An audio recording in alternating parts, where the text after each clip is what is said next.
시청자 여러분 안녕하십니까? 3월 16일 월요일장 파이널샷 시작합니다. 오늘 양대 지수는 조금은 다른 방향성 보여주고 있습니다. 유가증권 시장은 상승과 하락을 오가면서 변동성 나타나고 있고요. 반면에 코스닥 같은 경우에는 오후장까지도 탄력을 보이지 않고 지속적으로 하락 추세를 이어가고 있는 듯한 모습입니다.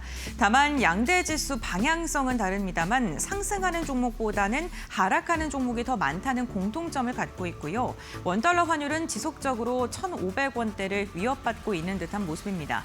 이러한 시장 속에서 오늘 삼성전자와 SK하이닉스는 굳건한 움직임이 오후장에 나오면서 지수 자체를 끌어올리고 있는 듯한 모습 나오고 있고요. 해상 운임비 상승 소식에 해운주들의 강세가 두드러지는 특징도 보이고 있습니다. 오늘 마켓 A컷을 통해서는요. 지금 3주째 이어지고 있는 중동의 지정학적 리스크, 그럼에도 불구하고 시장의 뷰는 여전히 긍정적인 반도체 관련된 이야기 나눠보도록 하겠습니다. 네, 오늘 A컷으로 준비한 사진은요. HBM의 기대감 속에 삼성과 SK하이닉스의 낙관론이 지속되고 있다는 그러한 사진을 좀 준비를 했습니다. 지금 미국과 이란의 지정학적 리스크가 3주째 진행이 되고 있고요. 역시나 지금 호르무즈 해협에 대한 위협이 지속이 되면서 원자재 거기다가 산업재에 대한 리스크까지 커지고 있는데요. 그럼에도 불구하고 반도체 투톱에 대한 목표 주가는 여전히 상승으로 지금 돌아서는 모습 지속적으로 나오고 있는 모습입니다. 다음 사진 통해서 본격적으로 알아보도록 하겠습니다. 미국과 이란의 충돌이 3주째 지속이 되고 있는데요. 트럼프가 또 주말에요. 호르무즈를 호위하는 연합을 만들겠다라는 이야기를 하면서 우리나라, 일본, 영국, 프랑스에게 참여를 해라라고 이야기를 한 상황입니다.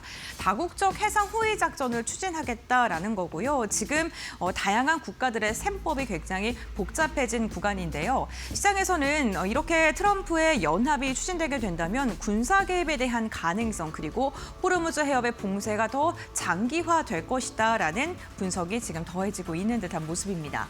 해군 호위 작전을 보게 된다면요. 지금 호르무즈 해협이 지속적으로 이란의 기뢰라던가 아니면 폭격으로 인해서 위협을 받고 있는데 유조선 군함을 호송하고 기뢰를 제거하고 그리고 드론과 고속정에 대한 공격을 방어하는 데 방점을 갖고 있습니다.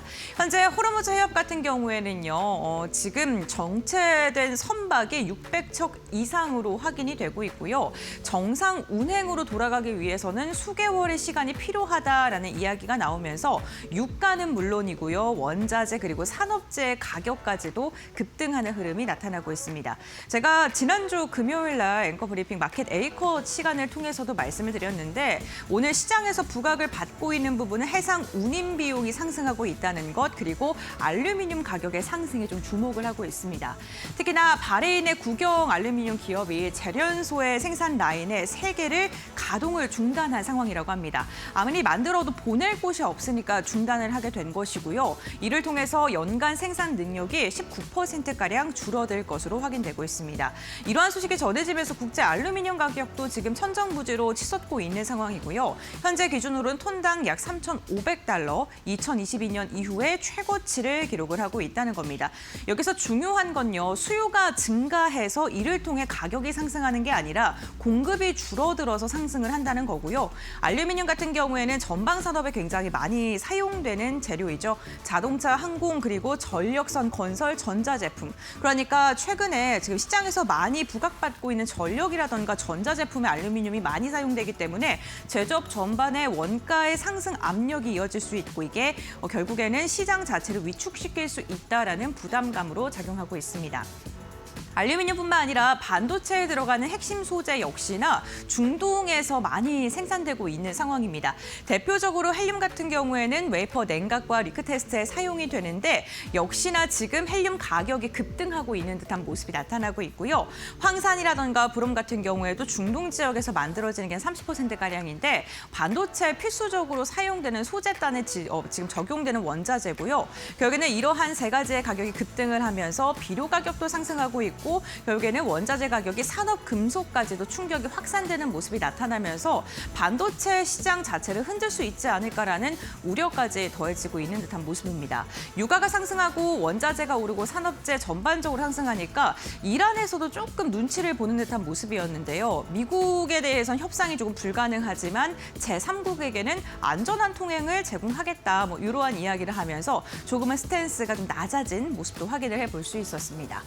지금 호르무즈 해협에 대한 전망은 여전히 장기화의 무게를 들고 있지만 반도체에 대한 전망은 긍정적인 뷰가 지속적으로 나오고 있습니다. 시장의 업황보다는 시장 전반적인 분위기가 좋지 않다 보니까 삼성전자와 SK하이닉스가 중동 리스크 발생 전후로 주가가 많이 하락을 한 상황인데요. 삼성전자 같은 경우에는 17%가량 주가가 조정을 받았었고 SK하이닉스도 100만 원 선 이탈하면서 14일을 기준으로 두 자릿대 하락세의 조정을 맞이했습니다. 그런데 오히려 그 이후에 주가는 상승한 것으로 확인되고 있는데요. 평균 목표 주가를 보게 된다면 리스크 발생 전에 삼성전자가 23만 4,660원이었는데 5.7%가량 오르면서 24만 8천 원대까지 목표 주가 평균치가 올라갔고요.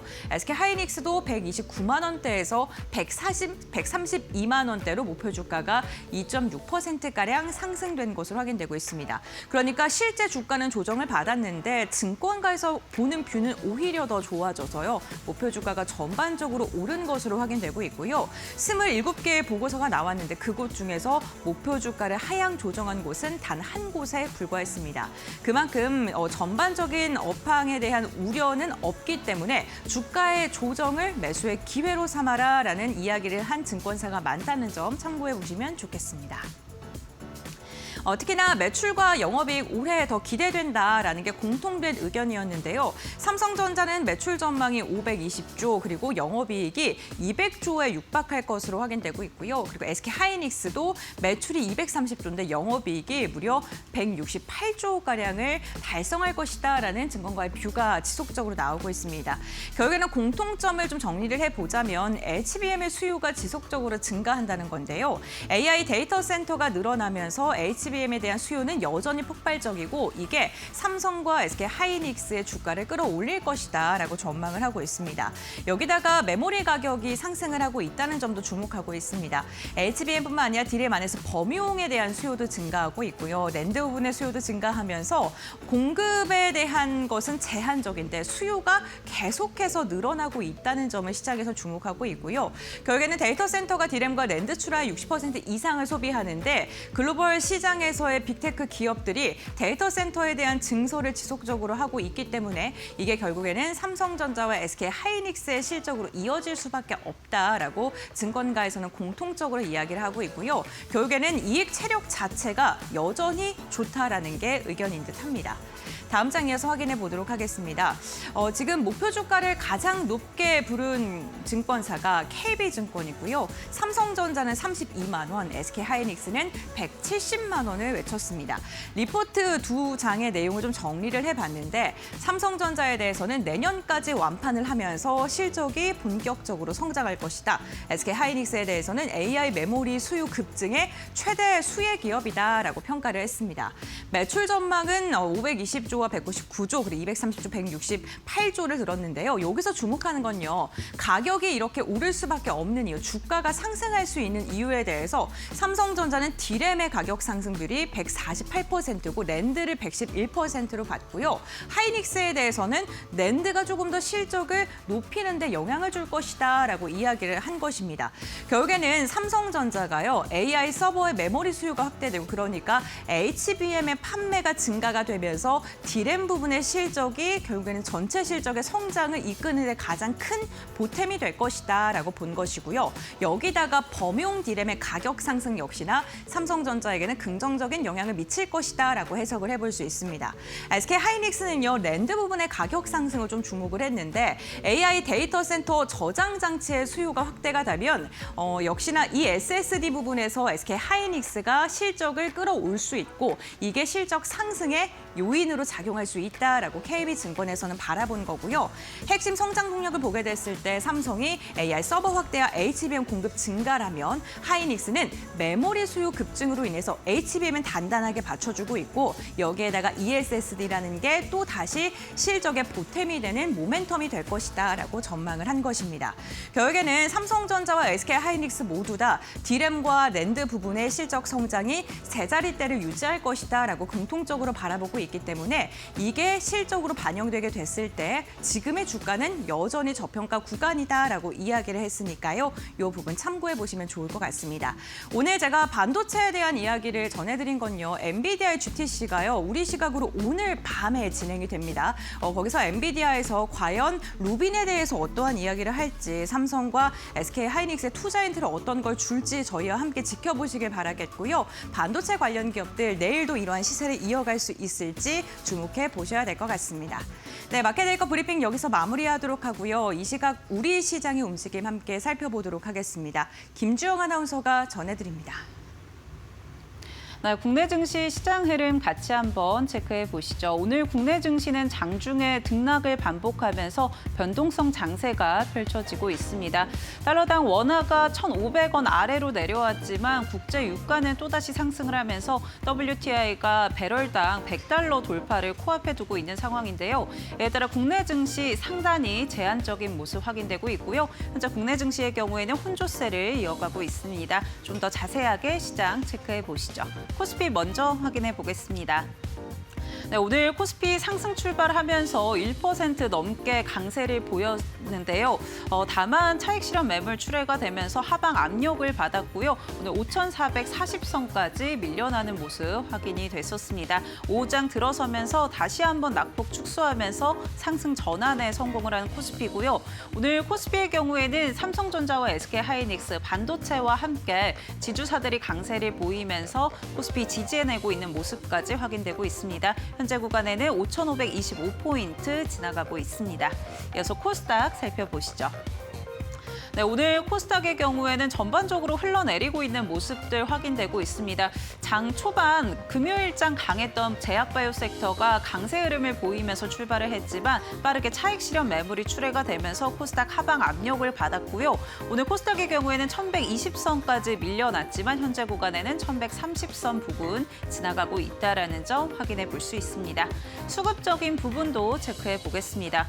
오늘 기관의 이 수급적인 변동성에 따라서 코스피 등락을 반복했습니다. 장 초반 기관이 순매수로 출발을 했다가 장중에 매도로 돌아섰던 모습인데요. 현재 구간 다시 한번 순매수로 전환을 했고요.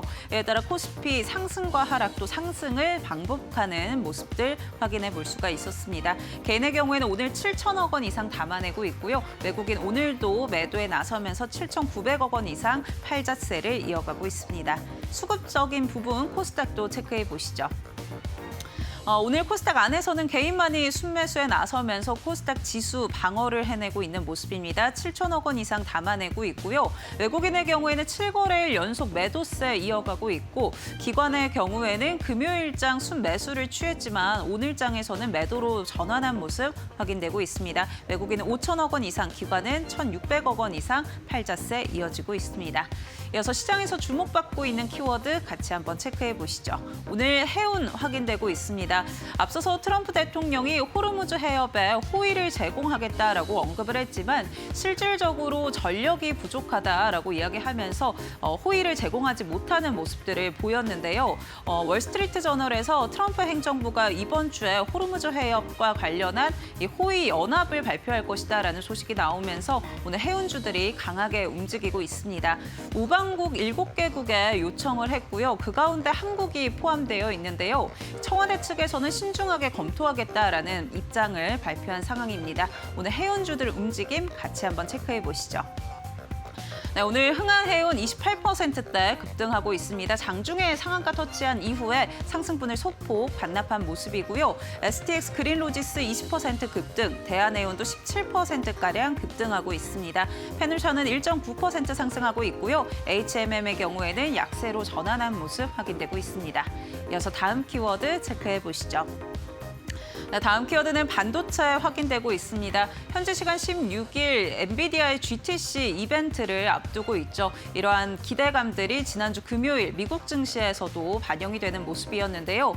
마이크론 그리고 샌디스크와 같은 메모리 반도체 관련주들이 강세로 마감을 했고요. 오늘 국내 증시 안에서도 삼성전자, SK하이닉스가 빨간불을 켜면서 코스피 지수를 견인해주고 있는 모습입니다. 그밖에 반도체 소부장도 빨간불 켜내고 있는데요. 아무래도 목요일 이 마이크론의 실적 발표를 앞두고 반도체 전반에 대한 기대감들이 유입되고 있는 상황입니다. 종목 흐름 체크해 보시죠. 네, ISC의 경우에는 19% 가까이 상승하고 있고요. DI도 11% 넘게 급등세 이어지고 있습니다. CG트로닉스 10.9%가량 상승하고 있고요. MD바이스 8%대 강세, PSK홀딩스는 7.5%대 급등을 이어가고 있습니다. 네, 시장 확인해 봤고요. 이어서 종목 파인더 체크해 보시기 바랍니다. 월요일에 파이널샷 함께하고 계십니다. 신민영입니다. 이어서 종목 파인더 통해서 보다 자세한 종목별 흐름 체크해 보고요. 오늘의 투자 전략도 함께 정비해 보시죠. 다양한 오늘의 특징주들 한자리에 모아봤습니다. 첫 번째 종목 바로 열어볼게요. 네, 흥하해운 살펴보겠습니다. 지난주 금요일 이 시간에도 해운주의 상승 흐름 함께 체크해 본 바 있는데 호르무즈 해협의 봉쇄 장기화 우려가 나타나고 있죠. 이에 따라 이제 글로벌 해상 운송망의 불확실성이 커지면서 해상 운임이 급등했고요. 이에 따라 해운주의 강세 흐름이 이어지고 있습니다. 발틱 해운 거래소에 따르면요, 초대형 유조선 VLCC 운임 지수가 지난 3월 12일 기준으로 348.9로 치솟았습니다. 이는 이번 중동 전쟁의 발발 직전인 2월 27일 대비해서 무려 55.3%나 급등한 수준입니다. 이에 따라 해운주에는 반사 수혜가 당연히 있을 것으로 시장에서 기대하고 있는 부분입니다. 여기에 더해서 미국이 스스로 호르무즈 해협의 봉쇄를 풀지 못하고 동맹국들에게 파견을 요청한 점 역시 호르무즈 해협 봉쇄의 장기화에 대한 우려를 키우고 있는 요인입니다. 지난 주말 사이에 트럼프 미국 대통령이 자신의 SNS 트루스 소셜에 또 긴 글을 게재했는데요. 그는 호르무즈를 통해서 석유를 공급받고 있는 국가들이 항로를 관리해야 한다면서 많은 나라들이 해협을 안전하게 유지하기 위해서 미국과 함께 군함을 보낼 것이다라는 발언을 했습니다.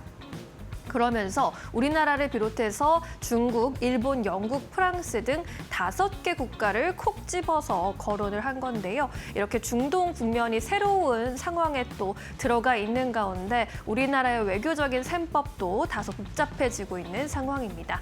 이러한 가운데 수혜받고 있는 해운주 분위기 함께 체크해 보시죠. 현재 구간 흥하해운 27%대 급등세 유지하고 있고요. 장중에 상한가 갔다 왔습니다. STX 그린로지스 18%대 급등세, 대한해운도 15% 급등세 가져가면서 2,500원 선 위에서 움직이고 있고요. 지난주 이 시간에 체크해봤던 펜오션도 2%대 오름세, KSS 해운도 1%대 오름세로 움직이고 있습니다. 해운주 분위기 점검해봤고요. 이어서 두 번째 특징주 열어보겠습니다. SK하이닉스 오늘 3거래일 만에 반등하는 흐름 포착이 되고 있습니다. 지난 주말 사이에 뉴욕 증시에서 대표적인 메모리주 마이크론 테크놀로지가 5%대 강세로 마감을 하기도 했습니다. 유가 그리고 금리까지 좀 불안한 상황인데 그럼에도 불구하고 주가 상승 마감했다라는 점에 또 시선이 쏠렸습니다. 이러한 상승세 배경에는 실적이 있죠. 회계연도 2분기 실적 이번 주 19일에 발표할 예정입니다. 이를 두고 2분기, 3분기까지 실적이 또 예상을 웃돌 것이다. 서프라이즈 전망 나타났습니다. 특히나 웨드부시에서 마이크론에 대한 목표 주가를 320달러에서 500달러로 크게 끌어올렸다라는 점에 시장이 주목했습니다. 지금 메모리 낙관론에 대해서는 계속해서 이야기가 나오고 있고 그렇기 때문에 삼성전자, SK하이닉스의 반도체 투탑에 대한 우리나라 증권사들의 전망도 계속 높아지고 있습니다. 사실 이번 중동 리스크 나타났고 나서 삼성전자 그리고 하이닉스의 주가는 이렇게 동반 하락세를 보였습니다. 삼성전자는 18% 가까이 내려왔고 SK하이닉스도 14% 가까이 이상 내려온 상황인데 그럼에도 불구하고 이제 반도체 반도체 투탑에 대한 목표 주가는 더 올라왔다는 거죠. 평균적으로 132만 원, SK하이닉스에 대해서 삼성전자에 대해서 24만 원의 목표 주가가 제시되고 있는 상황입니다. 양사의 향후 실적 전망 계속 오를 것이다라는 이야기고 여기에 더해서 메모리의 상승세가 계속해서 꺾이지 않고 있는 상황이죠. 특히나 현재 전쟁 국면에서 AI 그리고 드론의 역할이 부각되면서 반도체 수요는 더욱더 증가할 것이라는 전망까지 받아가고 있는 상황입니다. 현재 구간의 이제 반도체주 분위기 체크해 볼까요?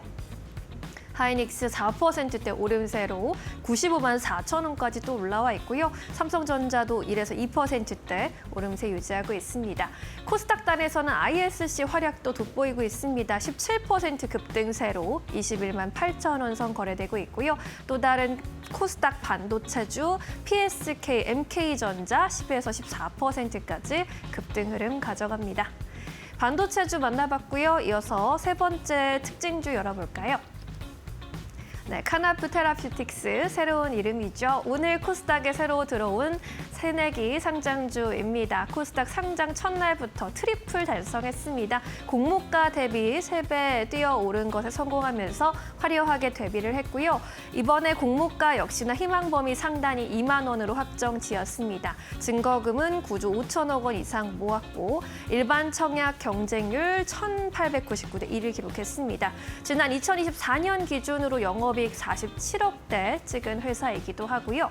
최근에 이제 코스닥 ETF 쪽으로 쏠리고 있는 관심에는 액티브 ETF가 그 중심에 있습니다. 그동안 지수를 추종하던 패시브 ETF에 대한 자금을 개인들이 좀 빼내면서 종목에 조금 더 집중하는 액티브 ETF 쪽으로 수급이 쏠리고 있다라는 분석 나타나고 있고요. 3월 17일 내일에 또 타이거 기술 이전 바이오 액티브 ETF가 상장합니다. 이에 따라서 편입 예상 종목들에 대해서 선 매수세가 집중되고 있고요.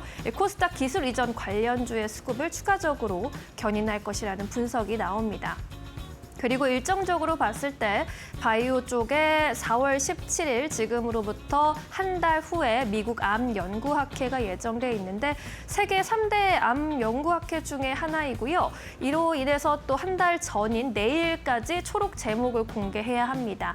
이에 따른 기대감 이러한 종목들이 받아가고 있습니다. 우리나라 기업들 안에서 보로노이, GI 이노베이션, HLB, Y 바이오로직스, 알지노믹스 등이 발표할 것으로 예정돼 있는 상황이기 때문에 이번 주에 이렇게 코스닥 개별 바이오 종목들로 수급이 계속 쏠릴지 관전 포인트로 보셔도 좋을 것 같습니다.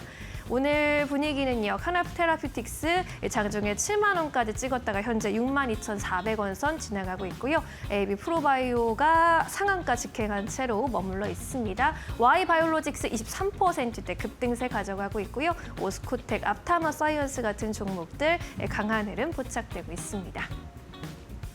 네, 이어서 이렇게 이슈가 있는 종목들 살펴봤고 오늘 시장에서 놓치지 말아야 할 특징주들 또 하나하나씩 점검해 보도록 하겠습니다. 오늘은 레몬리서치 김민수 대표와 함께한 월요일입니다. 어서 오십시오.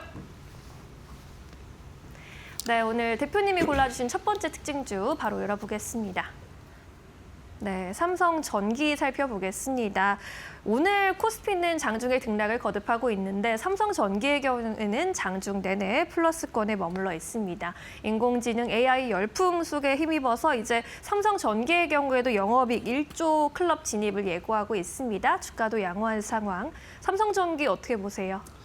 네, 수급은 오전에는 외국인들까지 같이 매수가 이어지면서 괜찮다는 모습이었는데 외국인들이 지금 막 오후장을 열면서 매도로 전환되다 보니까 기관이 이틀째 순매수하는 거 가지고는 좀 버겁다라는 쪽에서 주가의 상승폭은 좀 많이 줄어드는 것 같습니다.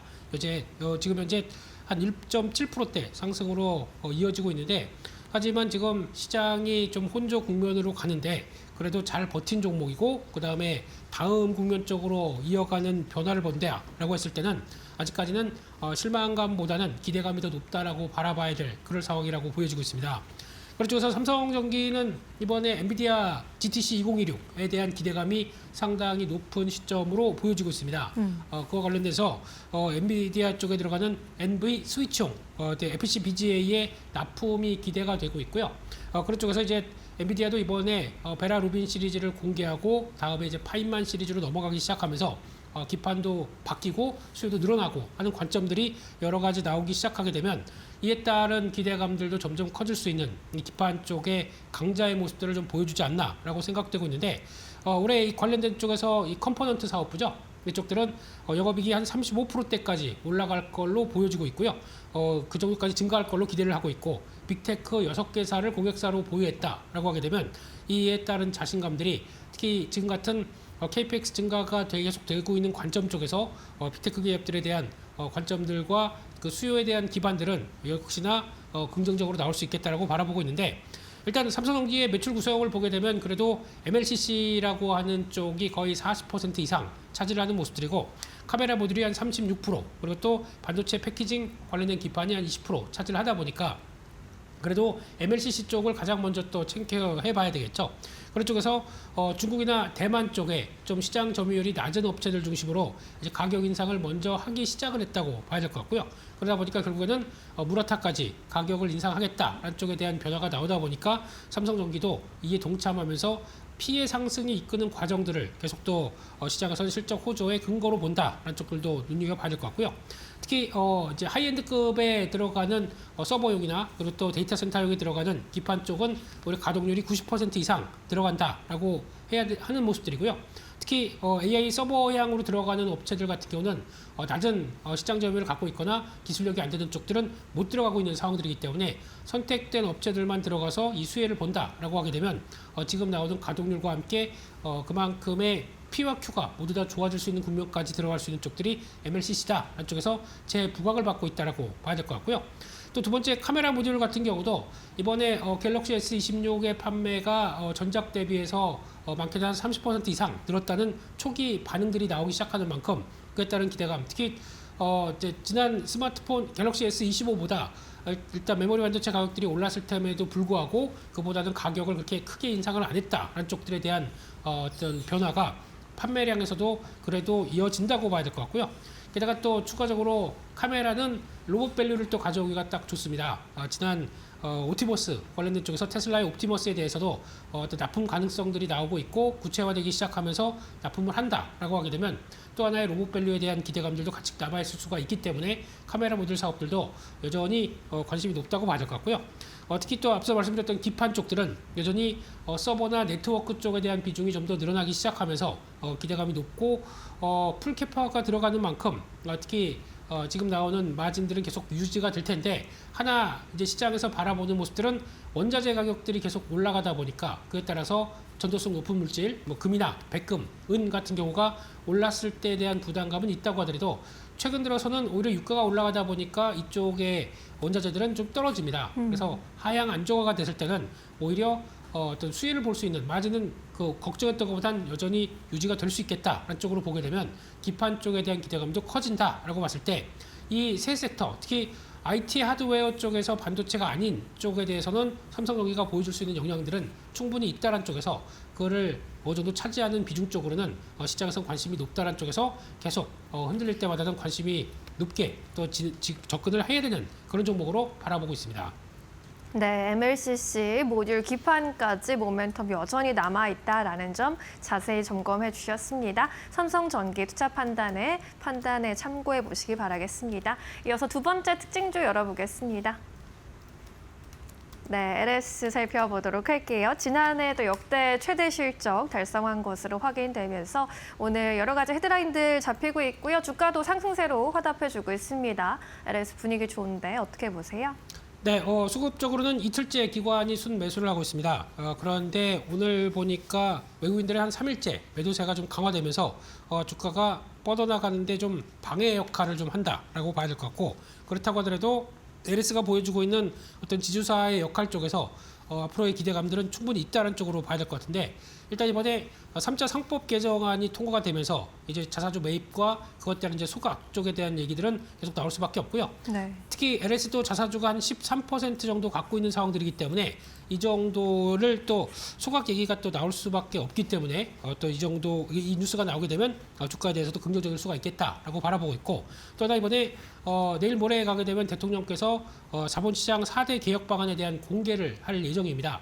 그러니까 상법 개정에 이어서 이런 쪽으로까지도 뭐 주가 누르기라든가 이런 법안을 못하게 하는 쪽으로 나가는 부분들을 확인할 걸로 보여지고 있는데, 특히 여기서 나올 수 있는 게 자회사 IPO 방지, 이에 따라서 얘기가 또 구체적으로 나오기 시작한다라고 하게 되면, 특히 LS 같은 경우는 지난 상장사가 LS나 뭐 관련된 LS 쪽에 대한 그 종목들이 그렇게 많지가 않고 밑으로 다 지주사 밑에 있다 보니까 상장사만 하더라도 거의 90개가, 비상장사만 하더라도 90개가 있는 그런 상황들인데, 그런 쪽에서는 오히려 또 IPO가 제대로 못 된다라고 하게 되면 지주사에 대한 가치를 더 부각시킬 수밖에 없는 과정들이 나오지 않느냐라는 쪽에서 계속 수혜를 바라볼 수 있겠다라는 쪽들이고요.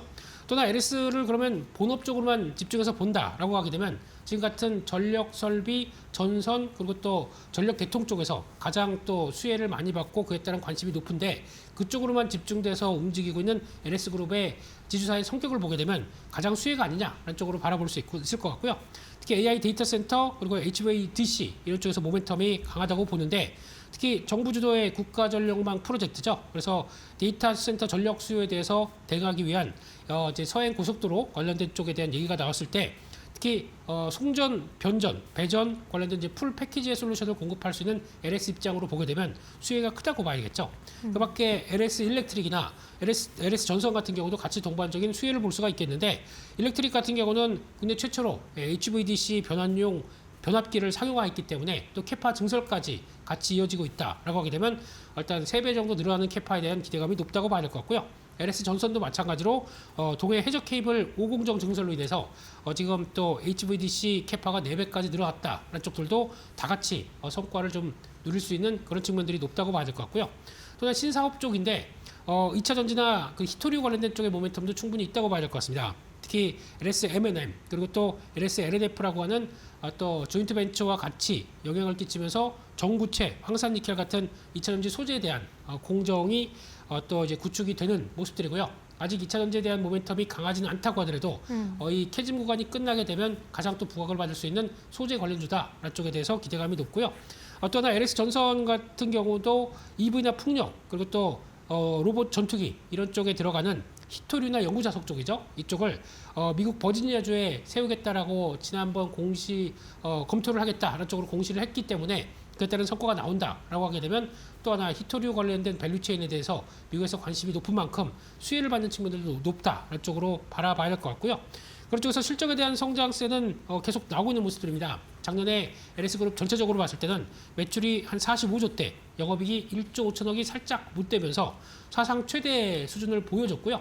게다가 향후 5년간 국내 7조 그리고 또 해외 5조 쪽으로 KPX가 한 12조 정도까지 계속 늘어나기 시작한다라고 하게 되면 그에 따라서 증설 이후에 또 이제 성과가 나올 수 있는 모습들을 보게 되면은 기대감이 높다라고 봤었을 때 2030년 대비해서 자산 50조 달성 목표까지는 충분히 나올 수 있는 게 아니냐라는 쪽에서 이런 전력 개통 중심의 성과가 나왔었을 때에 대한 반응들도 같이 노려보게 되면 지금은 정부의 법 개정과 함께 수혜를 받을 측면들이 높기 때문에 지금 오늘 당장은 가다가 좀 밀린다고 하더라도 여전히 어떤 주가의 우상향은 계속 노려볼 수 있겠다라는 쪽에서 눈길이 가고 있습니다.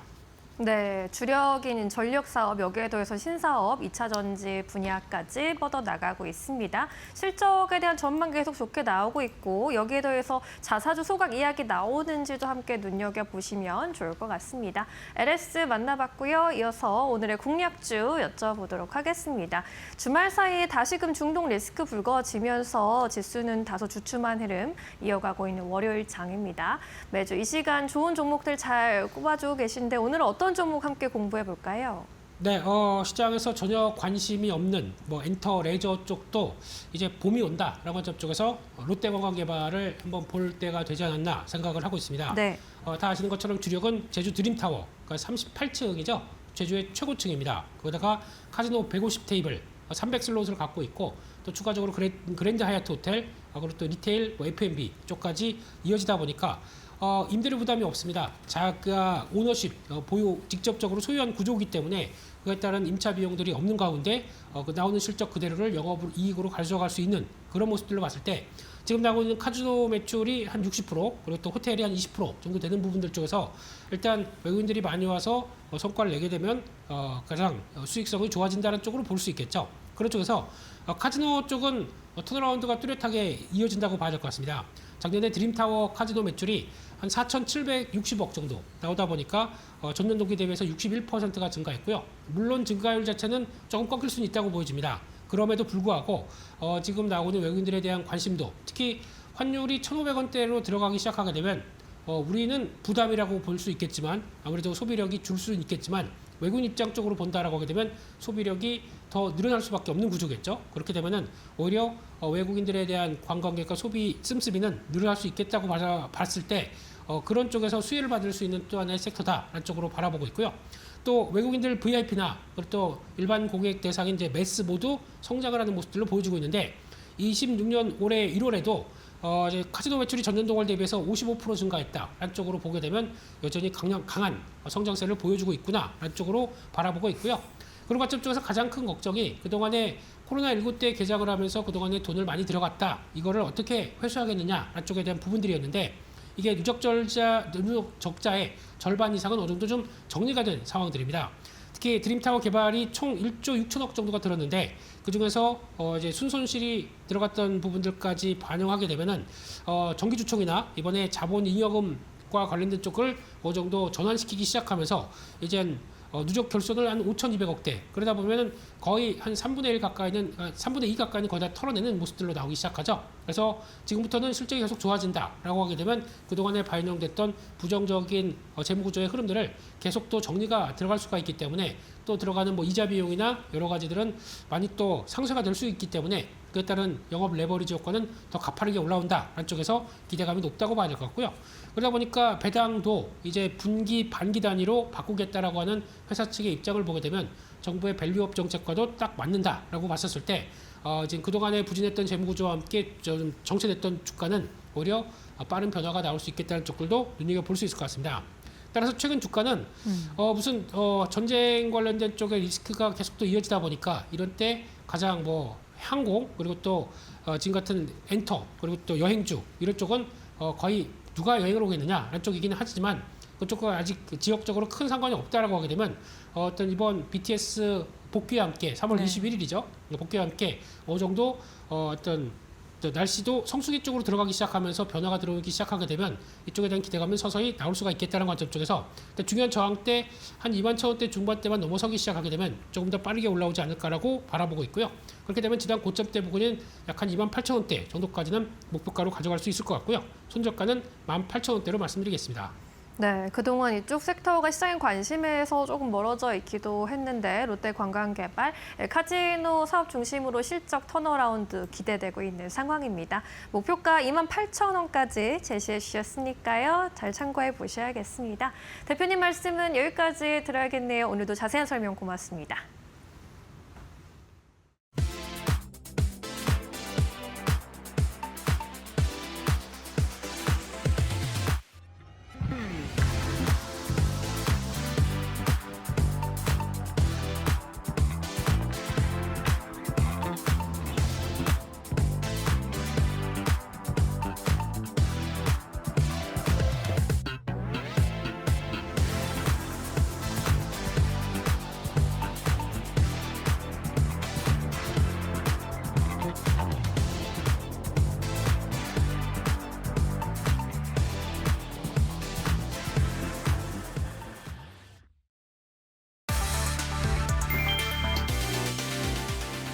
전쟁이 길어질수록 성능이 아니라 비용이 판을 흔들고 있다. 이란의 샤헤드 드론은 대당 2만에서 5만 달러, 약 3천만에서 7천만 원 수준이다. 반면 이를 막는 패트리엇 요격 미사일은 한 발에 300만에서 400만 달러, 최대 60억 원이 든다. 값싼 드론을 격추하기 위해 수십억 원짜리 미사일을 쏘는 구조다. 비용 비대칭이 극단적으로 벌어졌다. 걸프 국가들은 수천 대 드론을 요격했다고 밝혔지만 그만큼 요격 재고와 예산도 빠르게 소진되고 있다. 이 틈에서 저비용 대드론 체계가 대안으로 떠오른다. 우크라이나는 전파 교란 장비와 요격 드론으로 경제전을 치러왔다. 전통 방공망 대신 값싸고 빠른 대응 체계가 주목받는 이유다. 국내 방산도 이 흐름에 올라타 있다. 한화 시스템은 레이저 대공무기, 청황과 통합 대드론 체계를 개발 중이다. LIG 넥스원은 제모 기반 대드론 솔루션을 확대하고 있다. 현대로템은 안티드론 기술을 무인 체계에 접목하고 있다. 이제 관건은 누가 더 강한가가 아니라 누가 더 싸게 막아내느냐다.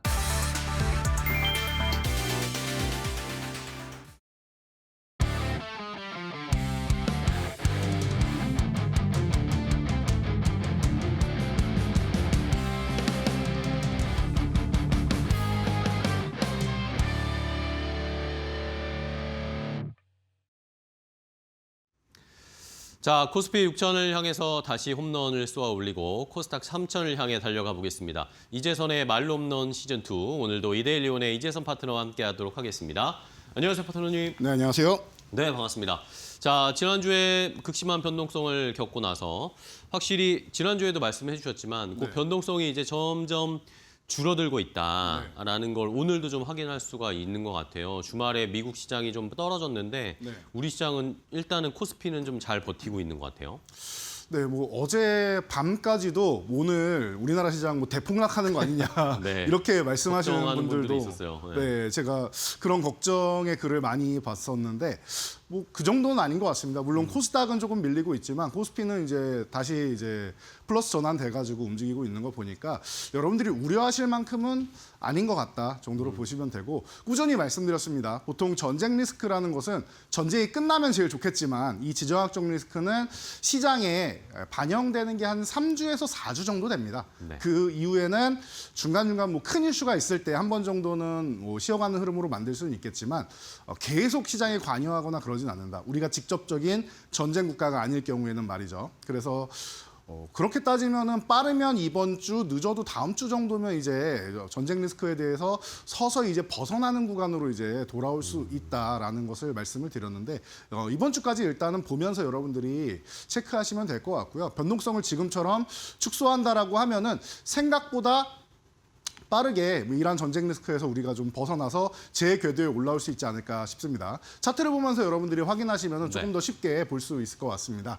자, 우리가 지난주부터 전쟁 리스크 때문에 지정학적 리스크가 불안불안하다 보니까 계속 이 차트를 여러분들과 함께하고 그러니까요. 있는데요. 이 갭 떨어진 부분을 어느 정도 해소하고 이제 다음 날이 이제 선물 옵션 만기일이었기 때문에 여러분들 걱정 많이 하셨겠지만 그렇게까지 변동성이 큰 만기일이 아니다라고 누누이 말씀을 드렸습니다. 그래서 네. 변동성을 축소하는 뭐 약간 밀렸지만 눌림이 나올 거다라는 것까지도 뭐 비슷비슷하게 나왔던 것 같고 그리고 나서 눌림 이후에 오늘은 뭐 미세하지만 적어도 밀리지 않는 것만 해도 나쁘지 않은 것 같습니다. 제가 볼 때는. 그래서 좀 편안하게 볼 수 있는 변동성 축소 구간이고 제일 좋은 거는 이렇게 되는 것 같아요. 요 지금 상단 부근으로 해가지고 이렇게 수렴해 가는 과정이 나오면 제일 좋지 않나라고 개인적으로는 보고 있는데 요거는 이번 주까지 보면서 판단하면 되지 않을까 싶습니다.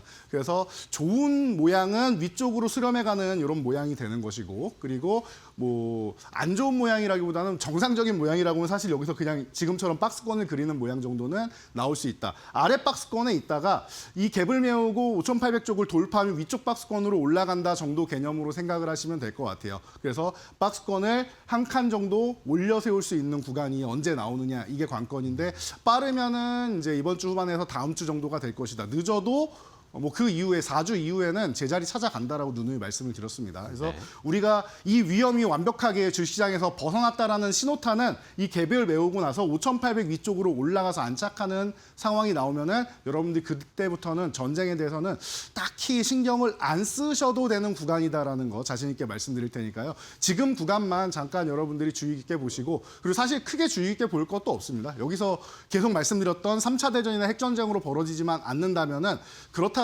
하면은 자연스럽게 해소되는 과정이 나올 테니까요. 조금 천천히 마음의 여유를 갖고 기다리시면은 이제 초반에 비해서는 변동성이 많이 줄어들었고 여러분들 계좌 같은 경우에도 그렇게까지 변동성이 크지는 않을 거예요. 그리고 중간중간 반등 나오는 종목들도 나오고 있고 그러니까 걱정하지 마시고 지금은 좀 편안하게 다음 이 박스권을 돌파했을 때 상단으로 넘어갔을 때 우리 계좌가 어떻게 해야지 올라올 것인가 이런 부분에 대해서 여러분들이 미리미리 준비하시는 게 좋은 타이밍이 아닌가 싶습니다. 네, 알겠습니다. 자, 시장은 점점 이제 변동성을 줄이면서 불확실성에 조금씩은 적응해 가고 있는 네. 시장의 모습이 나타나고 있으니까 이번 주 다음 주 정도까지는 한번 조금 이제 긴장을 하면서 시장을 지켜보고 그 다음을 저희가 공략할 수 있는 전략을 세워보도록 하겠습니다. 자, 그럼 오늘 이렇게 전쟁도 이겨낼 수 있을 만한 전쟁을 뛰어넘어서 홈런을 쏘아 올릴 수 있을 만한 4번 타자 업종으로 오늘은 뭘 볼까요? 네, 뭐 전쟁 발발하자마자 한번 제가 말씀을 드렸던 방산주에 대해서 다시 봐야 될 예, 타이밍인데요. 방산주 중에서도 최근에 굉장히 이슈가 되고 있는 청궁투 관련주를 청궁투, 네. 좀 한번 살펴볼 필요가 있지 좋습니다. 않을까 싶어요. 왜냐하면요, 처음에 청궁투가 이제 그 대공망에 포함되어 있다라는 뉴스가 나오고 나서 관련주들이 엄청난 점프를 그쵸, 예. 했습니다. 그리고 나서 충분히 휴식 구간이 필요한데 한 1, 2주 정도는 기다려도 됩니다라고 제가 말씀을 드렸고 그리고 나서 지금이 좀 타이밍이 괜찮지 않을까 싶은 구간이에요. 빠르면 이번 주 늦어도 다음 주 정도에는 한 번 정도는 움직일 수 있지 않을까라는 심증을 갖고 여러분들과 함께 청투 관련주에 대해서 공부를 좀 해볼까 합니다. 제가 사실 초안으로 가져왔던 부분에 대해서는 정말 빽빽하게 글자가 있을 정도로 10개 이상의 업체를 제가 이렇게 초안으로 가져왔었는데 글자가 너무 많은 것 같아서 눈에 잘 안 들어오더라고요. 네네네. 그래서 또 간략하게 또 압축을 했습니다. 그래서 우리가 지금 이것도, 예. 네네. 그래서 우리가 지금 보고 있는 이 화면은 좀 압축된 좀 깔끔해진 화면이다라고 보시면 될 것 같고 제가 뭐 추후에 기회가 되면은 또 이제 말씀드렸던 그 10개 이상의 종목들을 다 공개를 한번 해드리도록 하겠습니다. 네.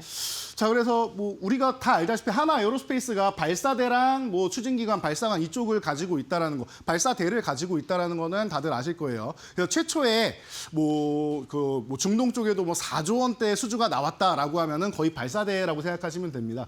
발사대 하나당 한 4천억 전후 된다라고 알고 있어요. 4천억에 4천억 약간 넘는 정도라고 알려져 있습니다. 현재는. 그래서 그 정도로 보시면 될 것 같고 그리고 이제 하나 시스템 같은 경우는 우리가 다들 알다시피 레이더 기능을 담당하고 네네. 있고 그래서 하나그룹이 기본적으로 들어가 있고 LIG 넥스원 또 우리가 무시할 수 없겠죠. 항상 제가 말씀드리는 쌍두마차라고 설명드리고 있는데 이제 체계 통합 및 유도탄 그리고 이런 부분에 대해서 가지고 있고 교전 통제소 이런 부분을 진행하고 있습니다. 그리고 최근에 활약을 많이 한 게 이 청궁투다 보니까 미사일을 계속 쏘다 보니까 이제 미사일이 더 필요해지는 상황이 나온다. 그래서 뭐 아랍에미리트나 이런 중동에서 이제 기존에 계약했던 것을 우리 좀 먼저 받으면 안 되냐. 그래서 조기 수령을 하고 싶다라고 해서 그 부분에 대해서 얘기가 최근에 많이 나오고 있죠. 그러다 보니까 가격이 얼마냐라는 얘기가 나오고 있는데 발사대나 이쪽이 이제 4천억이라고 하면은 미사일은 한 발당 한 15억 정도 된다라고 지금 알려져 있습니다. 그래서 뭐 패트리어트가 뭐 한 거의 60억 가까이 된다라는 얘기가 나오고 있는데 뭐 우리나라 뭐 환율이나 이런 걸 다 고려해서 아무리 비싸게 잡아도 3분의 1 그리고 싸게 잡으면 한 4분의 1 정도 되는 경제적인 가격이다라는 걸 여러분이 생각하시면 될 것 같아요. 그리고 뭐 항상 이제 말씀드리는 제가 지난번에도 이제 이 방산주 볼만합니다 말씀드리면서 변동성이 너무 심해서 제가 말씀을 못 드렸습니다. 한일 단조 같은 경우가 탄체 정밀 단조 이 단조 쪽 뼈대라고 생각하시면 될 것 같아요. 네, 쉽게 네. 말씀드리면 뼈대를 가지고 가는 이런 업체다라는 거 보시면 되고 퍼스텍 같은 경우 과거부터 뭐 드론이라든지 이런 유도탄 구동 장치나 뭐 조종 장치 이런 부분에 대한 기술력이 있다 보니까 이런 정도로 여러분들이 보시면 될 것 같아요. 그래서 오늘은 이 기업들 중심으로 제가 오늘 좀 여러분들께 소개를 해드리고 이제 어떤 핵심 포인트에서 접근하면 되는지 알려드리도록 할 테니까 여러분들이 이 종목들 오늘 관심 가져보시면서 응원 많이 해주시면 좋을 것 같습니다. 네, 알겠습니다. 자, 오늘 이렇게 일단은 그림으로 전체적인 오늘 방산주 그 안에서도 청궁2의 수혜를 받는 그런 수혜주들을 쫙 오늘 골라서 설명을 해드릴 겁니다. 집중해 주시면 좋을 것 같아요. 관심 많으시죠? 자, 그러면 오늘 안타 종목부터 가겠습니다. 요 청궁2의 가장 안정적인 1루까지 출루할 수 있을 종목은 뭡니까?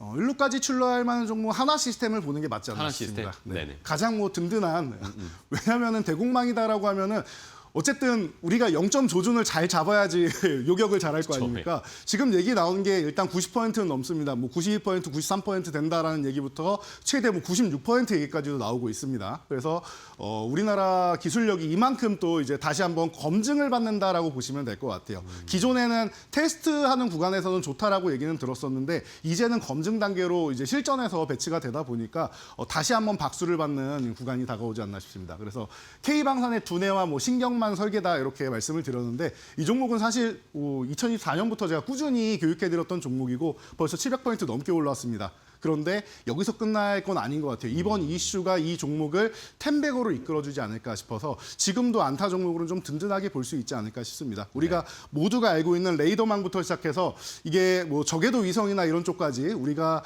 방산부터 시작해서 우주항공까지 넘나들 수 있는 이런 기업이다라는 걸 모두가 알고 있습니다. 청궁2의 눈이다라고 생각하시면 될 것 같으니까 가장 뭐 중요한 핵심 레이더를 맡고 있는 기업 하나 시스템 든든하게 가져갈 수 있는 종목이 아닌가 싶습니다. 네, 알겠습니다. 자, 이렇게 청궁2 오늘 관련해서 안타 종목을 일단은 선정을 해주셨는데 가장 든든한 또 하나그룹 내에 있는 또 기업이니까 한화 시스템을 안타 종목으로 선정을 해주셨어요. 좋습니다. 그러면 이번에는 조금 더 빠른 종목으로 가볼까요? 2루타 종목, 청궁투의 2루타 종목은 뭡니까?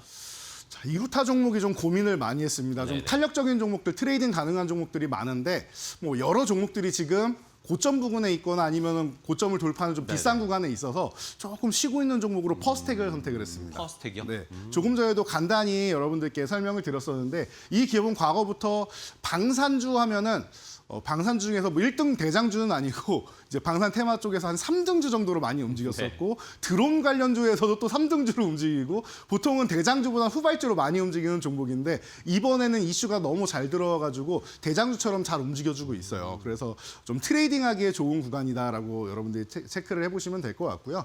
유도탄의 날개를 움직이는 구동장치나 제어 시스템을 담당한다라고 생각하시면 될 것 같아요. 동체를 제어한다라고 생각하면 되기 때문에 이런 부분을 여러분들이 보시면 될 것 같고 뭐 미사일 그리고 뭐 이제 항공기 제어 시스템 아까 드론 말씀드렸죠. 이게 다 연동이 된다라고 생각하시면 될 것 같아요. 그래서 로봇이나 드론, 우주항공까지 정부 정책에서 이제 핵심적으로 육성하는 분야를 핵심적으로 이제 기술력을 가지고 있는 기업이다라고 보시면은 퍼스텍은 뭐 10년 전에도 그렇고 지금도 그렇고 항상 꾸준히 언급은 되는 기업이 아닌가라고 생각이 됩니다. 그래서 청궁투에도 여전히 뭐 유도 조종 장치, 구동 장치 이제 이 부분을 담당하고 있다 보니까 편안하게 보시고 먼저 올라가 있는 종목들이 있다 보니까 후발주로 이 종목이 아까 말씀드렸지만 완벽한 대장까지는 아니지만 후발주로 움직이기엔 딱 좋은 그 구간에 있는 트레이딩 종목이 아닌가 싶으니까요. 여러분들이 지금 구간에서 여러분들이 관심 가져보시면 좋을 것 같습니다. 알겠습니다.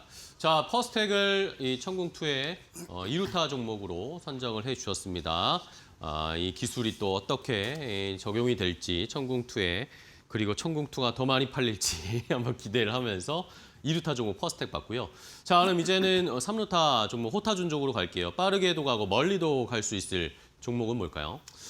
제가 이 말로 없는 시즌2에서 방산주 말씀드릴 때 가장 많이 언급드리는 종목인 것 같아요. 네. LIG 넥슨입니다. LIG 넥슨. 아, 예. 예, 가장 든든하고 멀리 갈 수 있는 종목 하면은 이 종목이 또 빠질 수 없지 않나 싶습니다. 제가 시즌 1부터 시즌 2까지 네. 계속 이제 애정을 쏟아붓고 있는 종목이긴 한데 좋아하시는 분들 참 많으실 것 같아요. 그리고 저도 항상 하나그룹과 함께 대한민국 방위 산업의 양대 산맥이다라고 말씀을 드리고 있습니다. 그래서 뭐 고성능 센서부터 시작해가지고 영상 추적이나 이런 쪽에 워낙 탁월한 기술력을 가지고 있다 보니까 청궁투에서는 또 이제 미사일 쪽을 또 담당하고 있습니다. 그래서 미사일을 추가적으로 이제 공급해 주세요, 조기 공급해 주세요 하면은 뭐 최대 수혜를 받는 기업 중 하나가 바로 LIG 넥스원이다라는 거 생각하시면 될 것 같아요. 그래서 뭐 전체 뭐 체계 종합부터 시작해서 교전 통제나 정밀 탐색, 미사일 이 부분을 담당하는 최대 수혜주 중 하나가 아닌가 싶어서 말로 없는 종목은 기존에도 한 2번 소개해 드려가지고 예, 3루타 종목으로 소개해 드리는 거니까 이 종목이 말로 없는 종목에 밀려서 3루타가 아니다라는 거. 그리고 여태까지 여러분들 말로 없는 시간 보시면은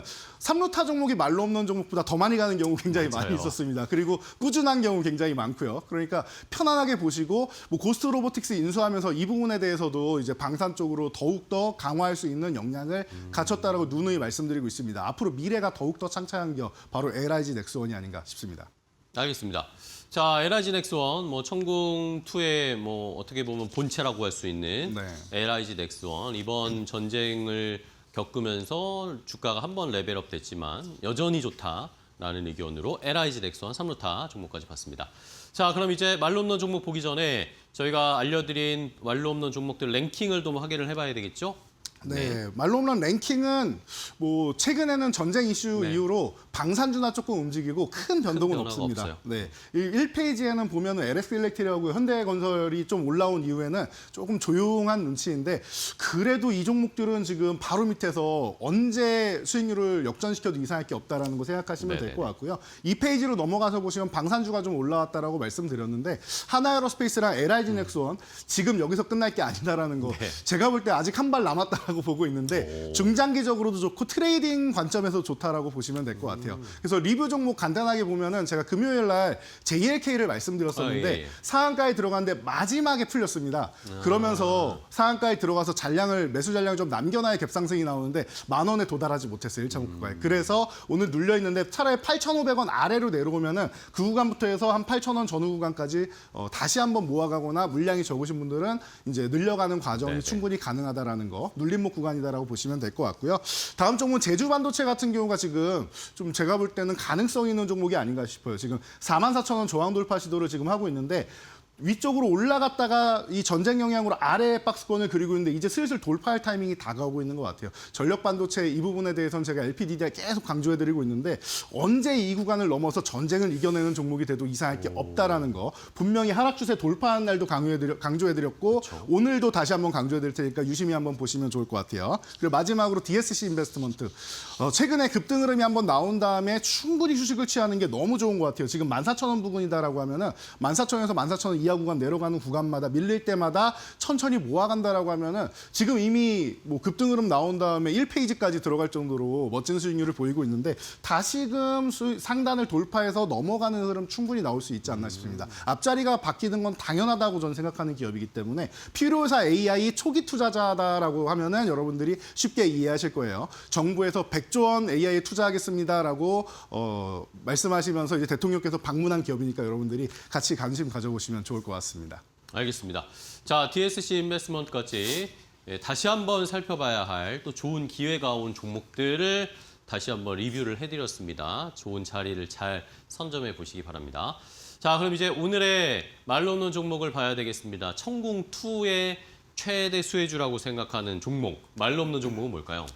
네, 지난번에 소개해드리려다가 소개 못해드렸던 한일단조입니다. 한일단조. 네.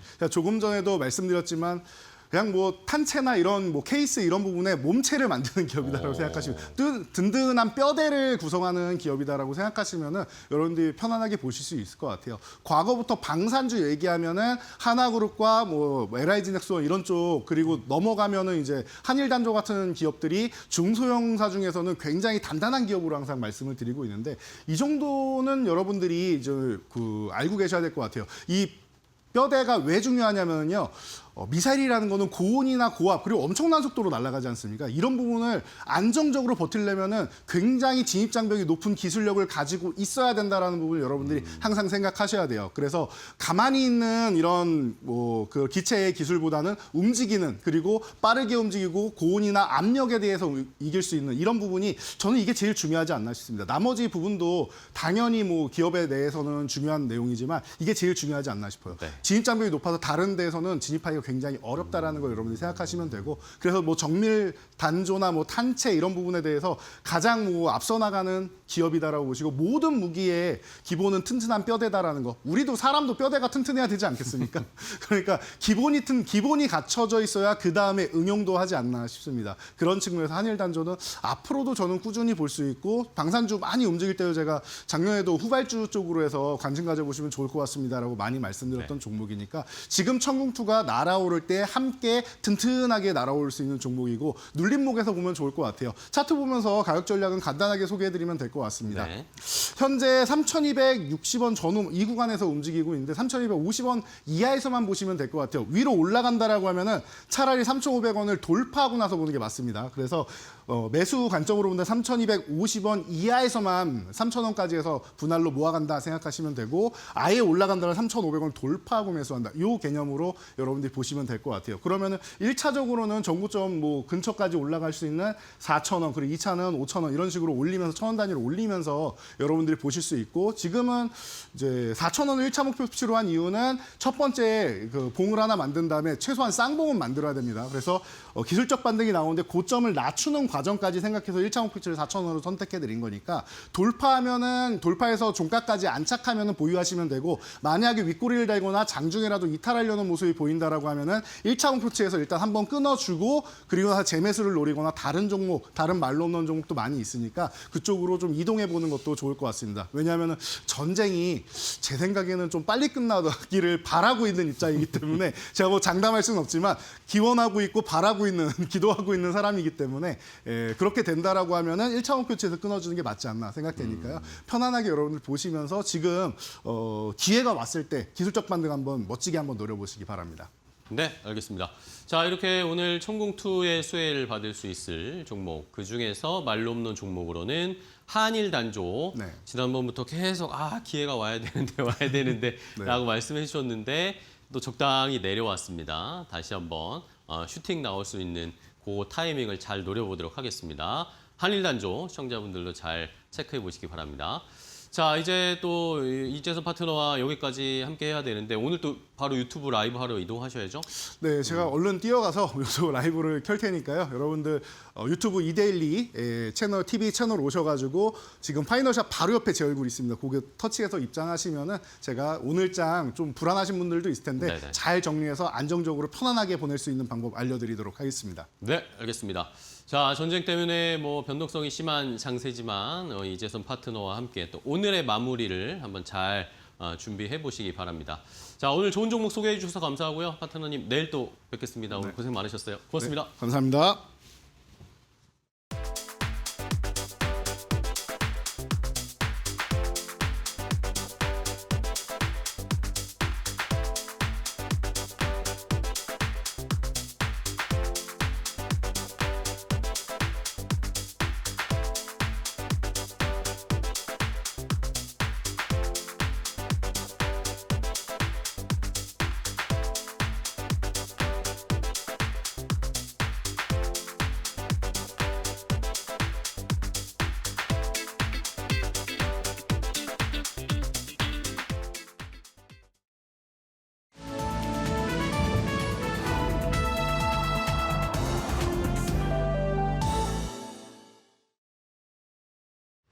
안녕하세요. 증시 날씨 전해드리는 마켓에더 김수현입니다.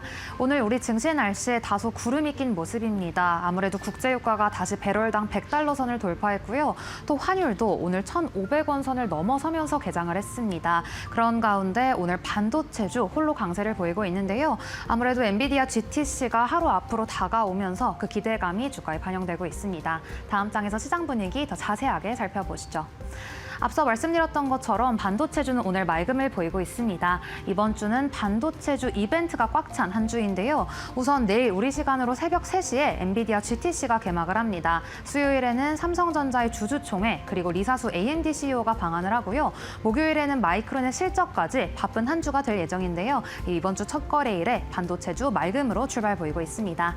이어서 해운주와 알루미늄 관련주 중동 리스크 소화하면서 오늘도 맑음을 보이고 있습니다. 해운주와 관련해서는 유조선 운임지수가 전쟁 직전 대비 55.3% 급등하면서 물류비가 크게 올라 수혜를 입을 것이라는 증권가의 분석이 나왔습니다. 해운주 오늘 강한 햇살을 받아가고 있고요. 알루미늄 같은 경우에는 호르무즈 해협이 봉쇄가 되면서 국제 알루미늄 값이 4년 만에 최고 수준으로 폭등했습니다. 또 바레인에서 주요 알루미늄 생산업체가 일부 재련소의 생산시설을 가동을 중단하면서 오늘 관련된 종목들이 국내에서 상승세를 보이고 있습니다. 풍력 관련주도 마찬가지입니다. 고유가 시대에 대체 에너지로 신재생 에너지가 부각되면서 풍력 관련주가 오름세를 걷고 있고요. 또 오늘은 지주회사 관련된 종목들도 상승세를 보이고 있습니다. 이제 3월 중순이죠. 3월 중순은 주주총회 시즌이기도 한데요. 이번 주에만 주총을 여는 기업이 211곳입니다. 3차 상법 개정안이 통과된 이후에 자사주 소각 의무화를 어떻게 소화할지 투자자들은 촉각을 세우고 있는 모습이고요. 원전 관련주 지난주에 이어서 이번 주 첫 거래일 오늘도 맑음을 보이고 있습니다. 이 한미 원전 협력 기대감이 반영된 모습이고요. 원전주 오늘 두산 에너빌리티가 개장 직후에 52주 신고가를 새로 쓰는 등 오늘 맑음 보이는 점 포착되고 있습니다. 이어서 증권가의 리포트도 하나씩 살펴보시죠. SK하이닉스에 대해서는 오늘 대신증권에서 아침에 이 리포트가 나왔는데요. 올해 영업이익이 200조 원을 넘어설 것이라며 지금은 적극 매수해야 할 타이밍이라는 코멘트 남겼습니다. 목표가는 145만 원을 유지한다고 밝혔고요. 이어서 현대오토에버에 대해서는 목표가 58만 원 상향 리포트 나왔습니다. 로봇과 자율주행 등 신사업에 대한 성장 기대감을 담은 리포트였고요. HJ중공업, 오늘 HJ중공업의 최대 주주가 군사조선소와 MOA를 체결했습니다. 이에 대해서 증권가에서는 생산 기지에 대한 확장이 기대된다는 평가를 남겼습니다. 이어서 특징주도 하나씩 살펴보시죠. 오늘 한국항공우주 맑음 보이고 있는데요. 한화가 7년 만에 한국항공우주의 지분 0.78%를 재매수한다고 알리며 맑음 보이고 있고요. 오스코텍 같은 경우에는 다가오는 30일 주총을 앞두고 소액 주주연대 제안을 받아들였다는 소식 속에 오늘 강한 햇살을 받아가고 있습니다. 이상 3월 16일 증시 날씨 전해드렸습니다.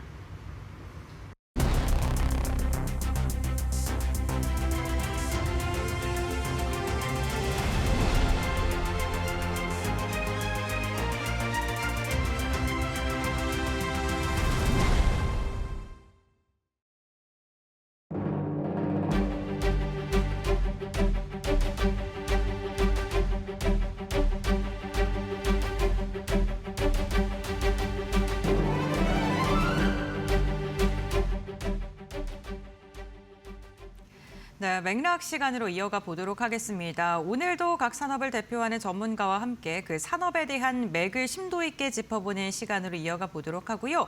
오늘은 부동산과 관련된 이야기를 나눠보도록 하겠습니다. 김인만 부동산경제연구소의 김인만 소장과 함께합니다. 안녕하세요. 안녕하세요. 네, 반갑습니다. 이번 정부에서 부동산 안정화에 대한 강경한 메시지를 지속적으로 내놓고 있는 상황입니다. 시장에 대한 개입 의지를 확실히 밝히면서 과연 이러한 정부의 여러 가지 발언들이 부동산 시장에 정말로 영향을 미치고 있는지, 그리고 우리가 어떻게 전략을 잡아야 되는지 이야기 나눠볼 텐데요. 소장님께서는 실제로 이런 정부의 메시지가 최근 집값 상승을 붙잡는 영향에 이바지하고 있다, 이렇게 보고 계실까요? 당연히 영향을 주고 있습니다. 네. 왜냐하면 우리가 강남 집값을 보게 되면 네. 언제 떨어지지?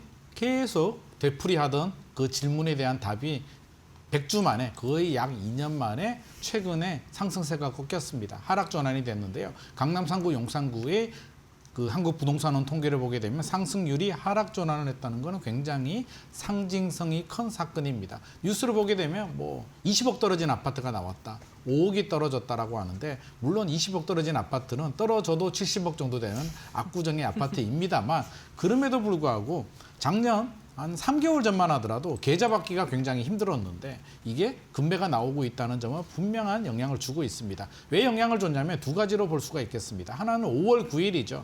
다주택자 양도세 중과세가 5월 9일이 지나면 시행이 됩니다. 그렇게 되면 한 10억 정도 남으신 분들은 양도세만 한 6, 7억 정도 내야 됩니다. 최고 세율이 82.5% 정도 되는 매우 무서운 중과세가 적용이 되기 때문에 5월 9일 이전에 팔자라는 매물이 나오면서 한마디로 급매물이죠. 특히 전세 낀 매물들이 많이 나오고 있습니다.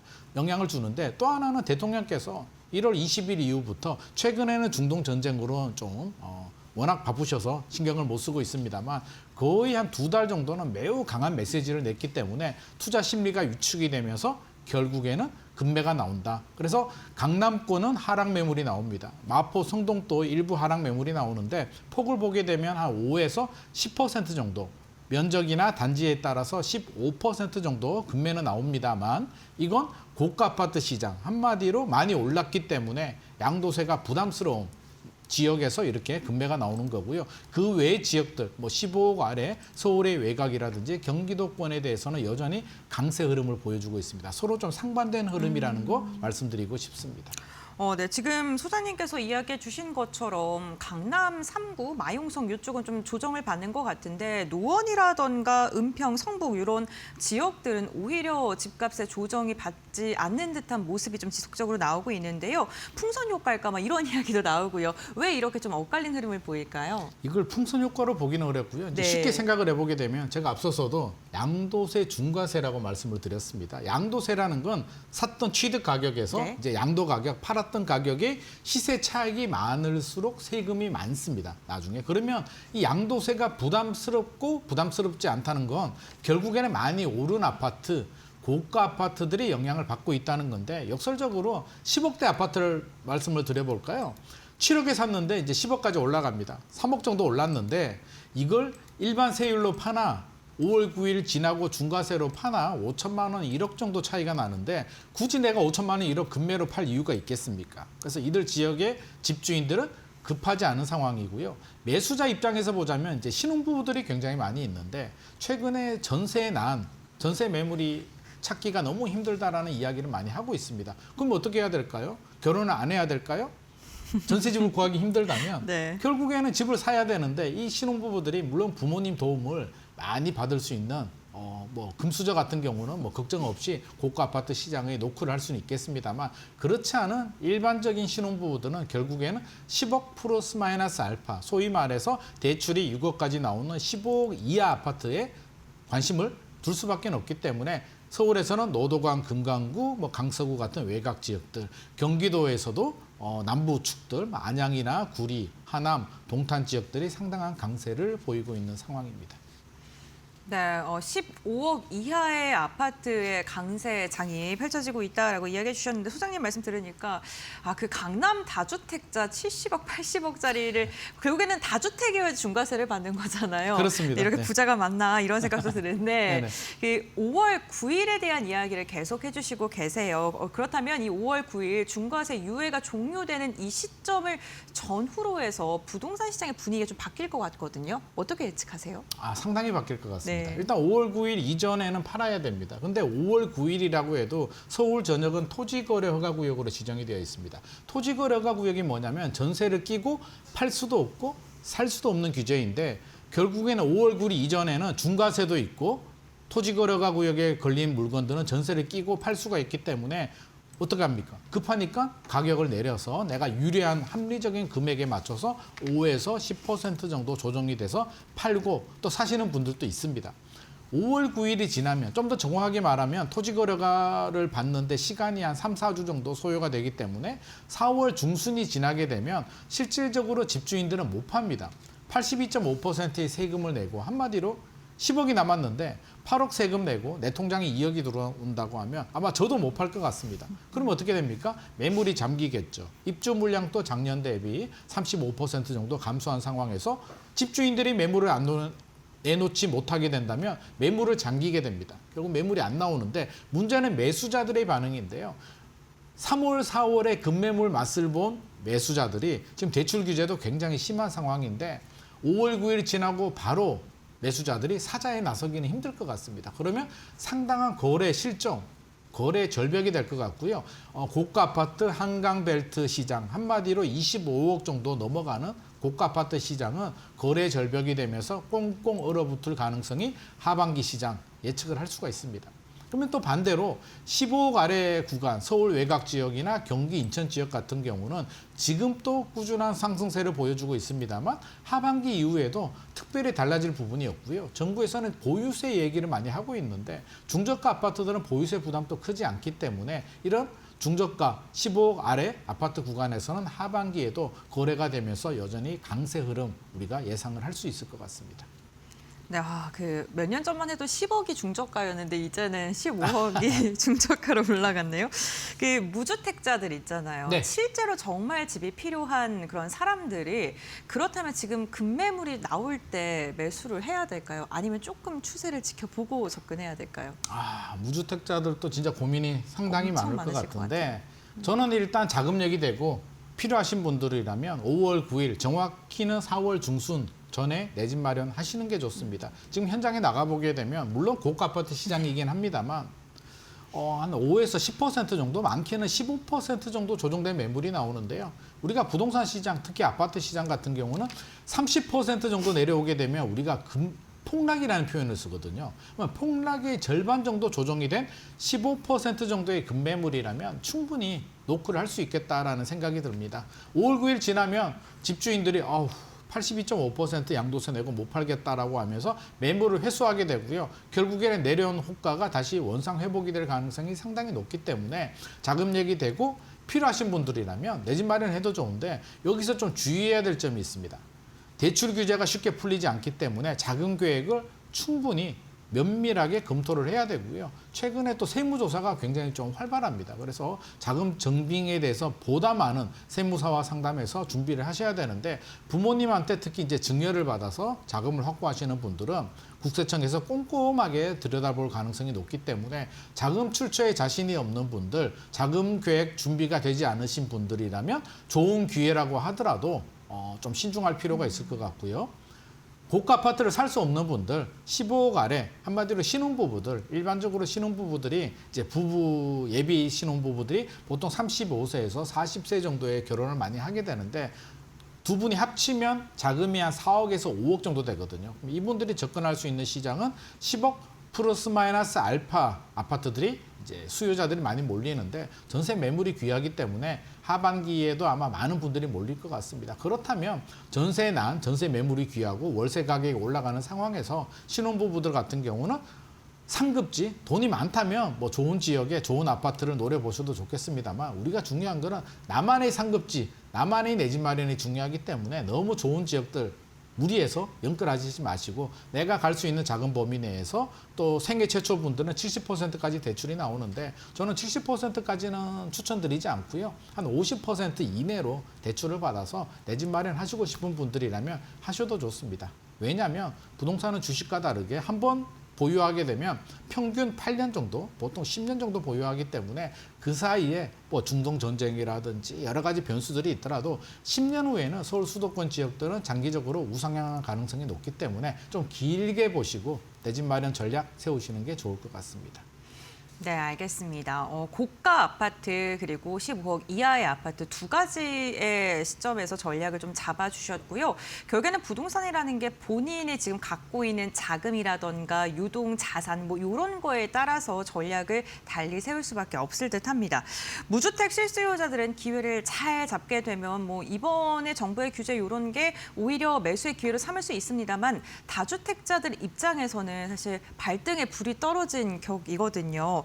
지금 보유하고 계신 분, 특히 투자 목적으로 보유하고 계신 분들께서는 빠르게 좀 정리를 해야 될까요? 다주택자들의 고민이 이제 굉장히 좀 많아지고 네. 있습니다. 물론 다주택자 비중이 줄어들고는 있습니다. 문재인 정부 시절에도 다주택자 규제가 굉장히 많았기 때문에 줄어들고 있습니다만 여전히 우리 사회에는 개인이 보유한 다주택을 많이 가지고 있습니다. 그렇다면 물론 여러 가지 변수들이 굉장히 많이 있습니다. 입주 물량도 부족하고 매물도 잠기게 되고 유동자금은 많고 분양가도 올라갑니다. 그러면 집값 상승 압력은 여전히 존재하고 있습니다만 과거처럼 주택 수를 늘려서는 곤란합니다. 왜냐하면 보유세 부담이 앞으로 더 늘어날 가능성이 높기 때문입니다. 양도세는 중과세를 했고요. 정부가 남은 카드가 이제 보유세 카드인데 지방선거 끝나고 이제 보유세 카드를 만지작대고 있습니다. 아마 공시가격을 올리거나 공정시장 가격 비율을 조정해서 공시가격이 올라갈 가능성이 높기 때문에 결국 보유세 부담은 늘어난다는 겁니다. 특히 다주택이거나 거주하지 않은 비거주 1주택자에 대해서 세금 부담을 강화시키겠다는 게 정부의 방침이기 때문에 주택수를 괜히 고집할 필요는 없을 것 같고요.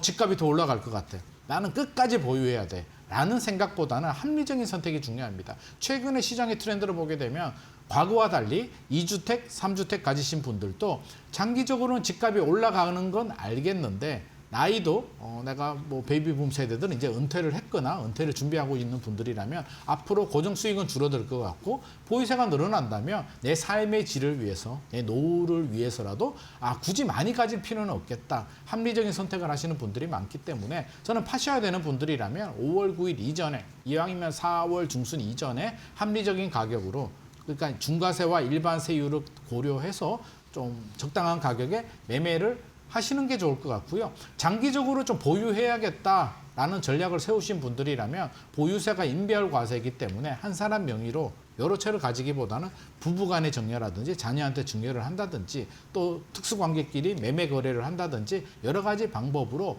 보유 부담을 좀 줄이는 방안을 적극적으로 고려를 할 필요가 있을 것 같습니다. 네, 결국에는 뭐 여러 집을 갖고 있는 것보다는 똘똘한 한 채를 갖는 게 더 요즘에 또 트렌드다라고 이야기를 해주셨는데 그럼 결국에는 서울 지역일까요? 서울 지역이 네. 될 수도 있고요. 아닐 네. 수도 있는데 제가 앞서서도 힌트를 드렸잖아요. 나만의 똘똘한 한 채, 나만의 내 집 마련이 필요하다고 했습니다. 물론 서울이 좋습니다. 서울은 모든 인프라가 다 갖춰져 있기 때문에 네. 지방에서도 서울의 집 하나를 가지고 싶어 합니다. 하지만 가격대가 상당히 높죠. 그래서 서울에 내 집 마련 하시고 싶은 분들 똘똘한 한 채가 트렌드이기 때문에 주택수를 늘리라는 말씀 절대 드리지 않습니다. 지금 주택수 늘릴 때가 아닙니다. 주택수가 여러 채 있는 분들은 최대한 주택수를 줄이는 전략이 좀 필요한데 결국에는 서울이냐라고 한다면 최근에 집값이 많이 올라가는 지역들 한국부동산원 통계를 보게 되면 하남시, 용인, 수지, 수원, 또 뭐 동탄, 안양, 동안구 이런 지역들입니다. 수도권 지역의 집값이 올라갑니다. 왜 그러냐면 강남 지역들 서울에는 한강벨트는 최근에 많이 올랐습니다. 5억, 10억 올라간 곳들은 허다하고요. 뭐 20억 올라간 고가 아파트들도 있는데 이들 경기나 인천 지역들, 서울 외곽 지역들은 그렇게 오르지도 않았습니다. 오르지도 않았는데 내려갈 폭이 별로 없겠고요. 오히려 2021년 전고점을 회복하지 못한 곳들도 아직도 많이 있기 때문에 신혼부부들 층이 두텁고 보유세 부담도 크지 않고 양도세 부담도 크지 않은데 내 집 마련을 해야 되는 젊은 층들, 가구수 분화, 특히 신혼부부들은 계속 존재한다는 거죠. 무엇보다 가장 문제가 되는 건 아마 전세 월세 시장일 것 같습니다. 전세는 매물이 없고요. 지금은 올해는 힘들다고 하는데 내년은 더 힘들어집니다. 전세는 거의 소멸 위기로 지금 가고 있기 때문에 내 집 마련해야 되는데 결혼을 해야 되는데 전세는 구하기 힘들고 월세를 가게 되면 아마 월세 내신 분들은 아실 겁니다. 매달 월세 내고 나면 진짜 생활하기 힘들고 종잣돈 모으기도 힘들기 때문에 그런 점을 고려해 본다면 결국에는 내 집 마련하는 게 좋은데 경기 인천 지역들 올라가고 있고요. 특히 경기 인천에는 제가 추천을 드린다면 신축 아파트 위주로 또는 인프라가 좋은 곳들은 고가 구축 아파트도 좋습니다. 그래서 인천 지역들은 송도나 청라, 금단 신도시, 김포 한강 같이 또 지하철 5호선이 최근에 예비 타당성 통과됐던 지역들 관심 있게 보시면 좋을 것 같고요. 수도권의 구축 아파트들은 일기 신도시 재건축, 물론 분당 평촌은 좀 비싸니까 삼본, 중동, 일산 이런 지역들도 눈여겨보시는 게 좋을 것 같습니다. 결국에는 교통 호재가 있는 곳, 주거 인프라가 좋은 수도권 지역들도 내 집 마련하시기 충분히 좋은 기회가 되니까 서울만 바라보지 마시고 본인의 작은 계획에 맞춰서 꼼꼼하게 체크를 해본다면 또 우리가 주거 만족도가 높은 내 집 마련할 수 있을 것 같습니다. 알겠습니다. 마지막으로 질문 하나만 드리고 마무리할게요. 그렇다면 앞으로 서울 부동산 시장의 방향을 가를 만한 주요한 변수가 있다면 어떤 게 있을까요? 가장 중요한 변수는 결국에는 보유세가 될 것 같습니다.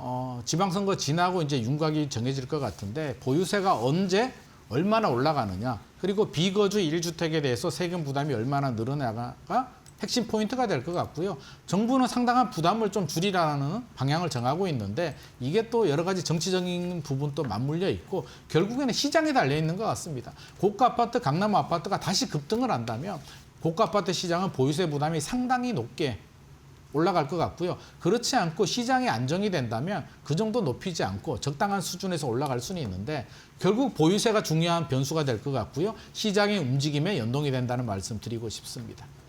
알겠습니다. 오늘 김인만 소장과 함께 정부의 강경한 부동산 대책, 앞으로 우리 시장은 어떠한 방향성을 보여줄지 관련된 이야기를 나눠봤고요. 가장 중요한 건 5월 9일 이후에 시장의 분위기가 변할 가능성에 대한 이야기 해주셨으니까요. 이 부분 참고해 보시면 좋을 것 같습니다. 소장님과의 말씀 오늘 여기까지 나누겠습니다. 고맙습니다.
이란 전쟁으로 글로벌 에너지 시장이 흔들리는 가운데 국내 해운사 잔금 상선이 큰 수익을 올리고 있는 것으로 나타났다. 블룸버그에 따르면 잔금 상선은 전쟁이 시작되기 몇 주 전부터 초대형 원유 운반선 VLCC 36척을 매입하거나 임대했다. 이후 이란이 호르무즈 해협을 봉쇄하면서 석유를 저장할 공간이 부족해졌고 유조선을 바다 위 저장고로 쓰려는 수요가 급증했다. 현재 잔금 상선은 페르시아만에 대기 중인 유조선을 원유 저장용으로 빌려주며 하루 약 50만 달러, 약 7억 5천만 원을 받는 것으로 전해졌다. 이는 지난해보다 약 10배 높은 수준으로 현재 계약 조건이 유지될 경우 선박 매입 비용을 6개월 만에 회수할 수 있는 수준이다. 원유 운송 운임도 급등했다. 중동에서 중국까지 원유를 운송하는 비용은 배럴당 약 20달러로 작년 평균 2.5달러보다 약 8배 상승했다. 블룸버그는 이번 사태를 두고 한국의 은둔형 거물 사업가가 에너지 시장 혼란 속에서 막대한 수익을 올리고 있다고 평가했다. 전쟁이 끝나더라도 현재의 원유 운송 대란이 상당 기간 이어질 가능성이 있는 만큼 잔금 상선의 특수는 당분간 지속될 전망이다.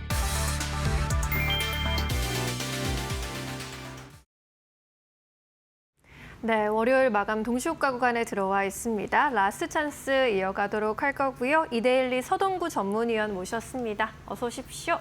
네, 안녕하세요.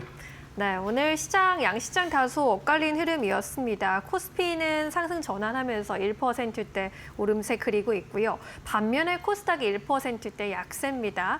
오늘 시장 전반적으로 어떻게 해석해야 할까요? 뭐 한마디로 여러 악재들이 있는 가운데 속에서도 코스피 시장은 역시 두 든든한 삼성전자와 SK하이닉스, 특히 SK하이닉스가 시장의 심리를 조금이라도 개선시켰다 이렇게 말씀드릴 수 있겠는데, 전반적으로 보면은 중동 사태 장기전에 대한 우려라든가 또 호르무즈 해협에 뭐 우리한테도 지원 요청을 하고 뭐 5개국에 지원 요청을 하고 있습니다만은 봉쇄가 지속되고 있는 데 따른 부담감이 여전히 시장을 짓누르고 있다 이렇게 보면 좋을 것 같습니다. 특히 외국인들의 현선물 매도 공세가 계속해서 이어지고 있다는 것도 부담스러운 그러한 수급에 악영향을 계속해서 미치고 있다라고 볼 수 있겠고요. 사실은 지난주부터 코스피의 전체 거래 대금이 20조 원대로 급감을 했습니다. 그 전주까지만 해도 30조 원대, 또 3월 4일 날 물론 시장에 그런 어떤 급등락이 연출되는 과정 속에서 60조 원을 기록하기도 했습니다만은 이러한 흐름들은 어떤 면에서는 에너지가 조금 위축됐다라고도 볼 수 있겠고, 또 한편으로는 이런 지정학적인 여러 가지 불확실성이 노정이 되니까 관망세의 어떤 움직임들이 나타나고 있다. 이렇게도 볼 수가 있을 것 같습니다. 이러한 부분들이 결국은 어떤 지수에 영향을 미치는 대형주들의 상승 흐름들보다는 어떤 섹터 내에서도 종목별로 차별화되면서 움직이는 그런 종목별 장세의 양상을 보여주고 있다라고 볼 수 있겠고, 오늘 아까 말씀드렸듯이 반도체에 관련한 투톱, 반면에 또 IT 소비자 쪽들은 종목마다 상당히 크게 엇갈리는 모습들을 보여주고 있고요. 또 지주사라든가 또 원전 내에서도 종목들마다 부침이 엇갈리는 이러한 모습 속에서 상당히 우리 개인 투자자 여러분들이 어떤 섹터를 중심으로 해서 공략하기가 쉽지 않은, 섹터 내에서도 종목별로 대응해야 되는 그런 어떤 움직임이 펼쳐진 하루였다라고 말씀드리겠습니다. 네, 지금 종목별로 순환매가 워낙 강하게 나타나고 있고요. 섹터도 뚜렷한 흐름은 나타나진 않고 있습니다. 그래도 주도주로 볼 수 있는 것이 반도체, 지주사, 원전 등의 모멘텀을 갖고 있는 섹터가 움직임을 연속성을 가지고 있기는 한데, 이러한 흐름이 계속 이어갈 수 있다고 봐야 할까요? 좀 흐름을 어떻게 전망하고 계실까요? 무엇보다도 이러한 지정학적인 리스크라든가 대외적인 변수 속에서 반도체라는 어떤 그 섹터가 꿋꿋하게 주도 섹터라는 것은 모두가 다 인정을 하고 있습니다. 그 이면에는 가장 중요한 것이 지금 이러한 상황 속에서 물론 헬륨이라든가 일부 원자재 가격에 대한 급등 우려, 또 수입 문제 이런 것들도 있긴 합니다만은 실적이 전혀 훼손되지 않고 있다라는 얘기죠. 오히려 목표가도 상향 조정이 되고 있고, 삼성전자 영업이익 기준으로 올해 200조에서 그 이상을 계속해서 보여주고 있다라는 거. 이 부분은 시장이 조금만 안정이 돼준다면 언제든지 치고 나갈 수 있는 여건을 만들어주고 있다라고 볼 수 있겠고, 또 하나는 결국은 원전이라는 부분에 있어서도요, 상당히 지금 새롭게 부각되고 있는 것들이 에너지원을 우리가 유가라든가 이런 어떤 급변동 속에서 결국은 우리의 잘할 수 있는 거, 우리 내부적인 자원 에너지 쪽에서는 원전이라는 부분이 결국은 가동률을 더 높이겠다라는 것이고, 또 유럽이라든가 또 미국도 말할 것도 없고요. 바로 원전이라는 쪽들은 글로벌 시장에서 계속해서 성장해 나갈 수밖에 없는 섹터라는 거, 이러한 부분들이 새로운 에너지원으로서 부각되고 있는 모습들이다. 결국 현재의 모습을 감안했을 때 실적단이 계속해서 상향 조정이 되고 있고 흔들림 없는 반도체 섹터, 그리고 새로운 에너지로 부각되고 있는 원전이라든가 일부 태양광이라든가 이런 어떤 대체 에너지 쪽을 중심으로 해서도 계속 관심을 갖는 것이 좋지 않을까 이렇게 말씀을 드리겠습니다. 네, 결국에는 큰 줄기는 AI가 여전히 좀 잘 잡고 있고요. 그 안에서 파생된 섹터들로 수급이 계속해서 뻗어나가는 흐름은 변하지 않고 있습니다. 잘 체크해 보셔야 할 것 같습니다. 코스피 지수는 결국 1%대 오름세로 마감할 것으로 보입니다. 오늘 상승 출발했다가 장중에 좀 출렁임이 있었고요. 하락 전환했다가 다시금 올라와준 모습, 현재는 0.9%대 상승세 기록하고 있습니다. 5,540포인트 선에서 마감할 수 있을지 관전 포인트로 봐야 할 것 같고요. 코스닥의 경우에도 1%대 약세 유지하고 있습니다. 오늘 오전에 장 초반에 이내 하락 전환했고 계속해서 마이너스권에 머무른 모습이었습니다. 외국인과 기관의 수급 함께 빠져나갔고요. 오늘 1138포인트 마감 예상됩니다. 코스피 200도 1.6%대 강세로 오늘도 결국에는 대형주가 이끈 시장으로 보입니다. 오늘 유가증권 시장에서는 외국인이 물량 또 덜어내면서 6천억 원대 매도 우위 집계되고 있고요. 기관 소폭의 매도 우위, 개인이 물량 받아갔습니다. 6천억 원대 순매수세로 집계됩니다. 오늘 코스닥 쪽에서도 외국인과 기관은 매도세 나타냈고요. 외국인이 5천억 원 가까이 물량 덜어낸 가운데 기관도 1천억 원대 매도에 동참했습니다. 개인이 나홀로 순매수하면서 6,900억 원대 순매수세로 집계됩니다. 시가총액 상위 종목들 좀 볼까요? 삼성전자, 하이닉스 동반 강세 마감인데 하이닉스 기세가 아주 좋습니다. 오늘 7%대 강세로 결국 마감할 것으로 보이고 하이닉스에 못지않게 삼성전자도 장 막판에 함께 올라오면서 3% 가까운 오름세 보여주고 있습니다. 우선주 쪽으로도 수급 많이 쏠리고 있고요. 3%대 오름세 포착됩니다. 현대차와 LG 에너지솔루션은 오늘 쉬어가는 흐름이었습니다. 코스닥 단에서는 오늘 제약바이오주 장 막판에 하락 전환하는 모습이 많이 보였고요. 알테오젠, 삼천당 제약 2에서 5%대 약세입니다. 우리 시장 마감합니다.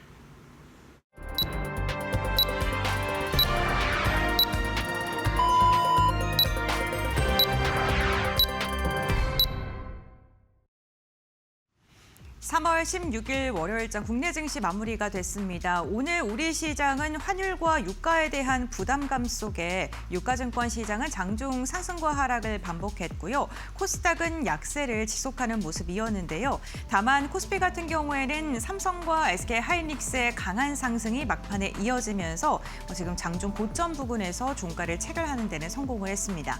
그렇다면 어떠한 종목이 또 우리 시장을 이끌었는지 함께 살펴보시죠. 네, 오늘 삼성전자와 SK하이닉스 그리고 SK스퀘어까지 반도체 대장주들의 움직임이 지수 자체를 끌어올렸다고 해도 과언이 아닙니다. 유가증권 시장 상승한 종목보다 하락한 종목이 더 많은데요. 코스피 200을 중심으로 탄력이 더 좋았던 하루였는데요. 특히나 SK하이닉스는 무려 7%가량의 오름세, 삼성전자도 3%에 가까운 상승을 그리면서 마감하는 데 성공을 했습니다. 우리 시각으로 오늘 밤에 엔비디아 GTC가 개막을 하는데요. 이 자리에 에서 긍정적인 발언이 나올 수 있을 것이라는 기대감 있고요. 여기에다가 두 기업의 실적이 생각보다 더 좋을 수 있다라는 이야기까지 더해졌고 주주총회에서 삼성전자가 주주 환원 정책에 대한 어떠한 이야기를 내놓을지에 대한 기대감까지 더해지면서 오늘 주가의 방향성이 긍정적이었습니다. 방산과 그리고 조선 최근에 움직임이 좋았었는데 오늘은 전반적으로 좀 쉬어가는 분위기였고요. 2차 전지도 오늘은 한 걸음 쉬어갔습니다. 그 가운데에서도 LRG 넥슨은 소폭의 상승, 한국항공 우주 역시나 4%가 넘는 상승을 그렸는데요. 하나시스템의 지분을 매입한다는 소식이 전해지면서 탄력을 받은 것으로 보이고요. MLCC 가격 인상에 대한 기대감 속에 삼성전기 오늘도 3%가량의 상승을 그리는 데 성공을 했습니다. 반도체와 그리고 인터넷 대표주들도 오늘은 쉬어갔습니다. 이러한 가운데 LG전자는 소폭의 상승이 나왔고요. 현대오토에버 같은 경우에도 긍정적인 증권가의 분석 나오면서 1.8% 상승했는데요.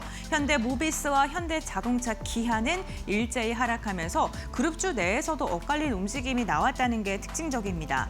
오늘 금융업 같은 경우에는 증권주도 일부 증권주는 분위기가 괜찮은 반면에 보험이라던가 은행 관련된 기업들은 오늘은 쉬어가는 흐름이 나타나기도 했고요. 시장의 방향성이 명확하지 않다 보니까 통신업들이 또 주목받습니다. SK텔레콤이 오늘 1.7% 상승으로 마감하는 데 성공했습니다. 다음으로는 코스닥 함께 살펴보시죠.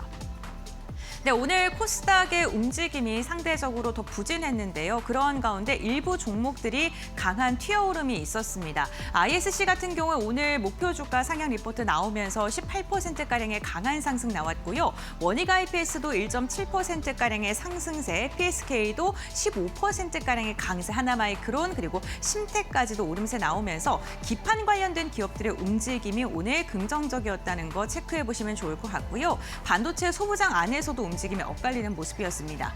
로봇주들은 오늘 전반적으로 쉬어갔습니다. 레인보우 로보틱스가 4%, SPG가 2%, 로보티즈도 오늘 3.6%가량 밀리면서 조정받은 채 마감을 했고요. 에코프로 그룹주들도 오늘 두 종목 모두 다 2에서 3%가량의 하락세를 그렸습니다. 의약품에서도 오늘 엇갈리는 움직임이었는데요. 같은 비만 치료제 안에서도 삼천상제약은 5% 넘게 빠지는 반면에 펩트론 같은 경우 6%가량 상승했고요. 알테오젠과 그리고 ABL 바이오 전반적으로 오늘 의약품 관련된 기업들의 분위기는 그다지 좋지 않았습니다. 여기에다가 신작 게임의 기대감 속에 펄어비스가 오늘도 반등합니다. 4% 넘는 상승세 그리는데 성공했고요. 역시나 두산테스나도 6%가량의 상승력 보이면서 반도체 관련된 기업들 일부 종목을 중심으로는 매수세가 강력하게 유입됐다는 점 참고해 보시면 좋을 것 같고요. 화장품 관련 기업들은 오늘 한 걸음 쉬어갔다는 점도 체크해 보시면 좋을 것 같습니다. 오늘 일부 종목을 중심으로는 강력한 튀어오름이 있었긴 합니다만 결국에는 전반적인 분위기는 그다지는 좋지 않은 모습이 나왔는데요. 그렇다면 지수는 오늘 어떻게 마감했을까요? 신민영 앵커 전해주시죠.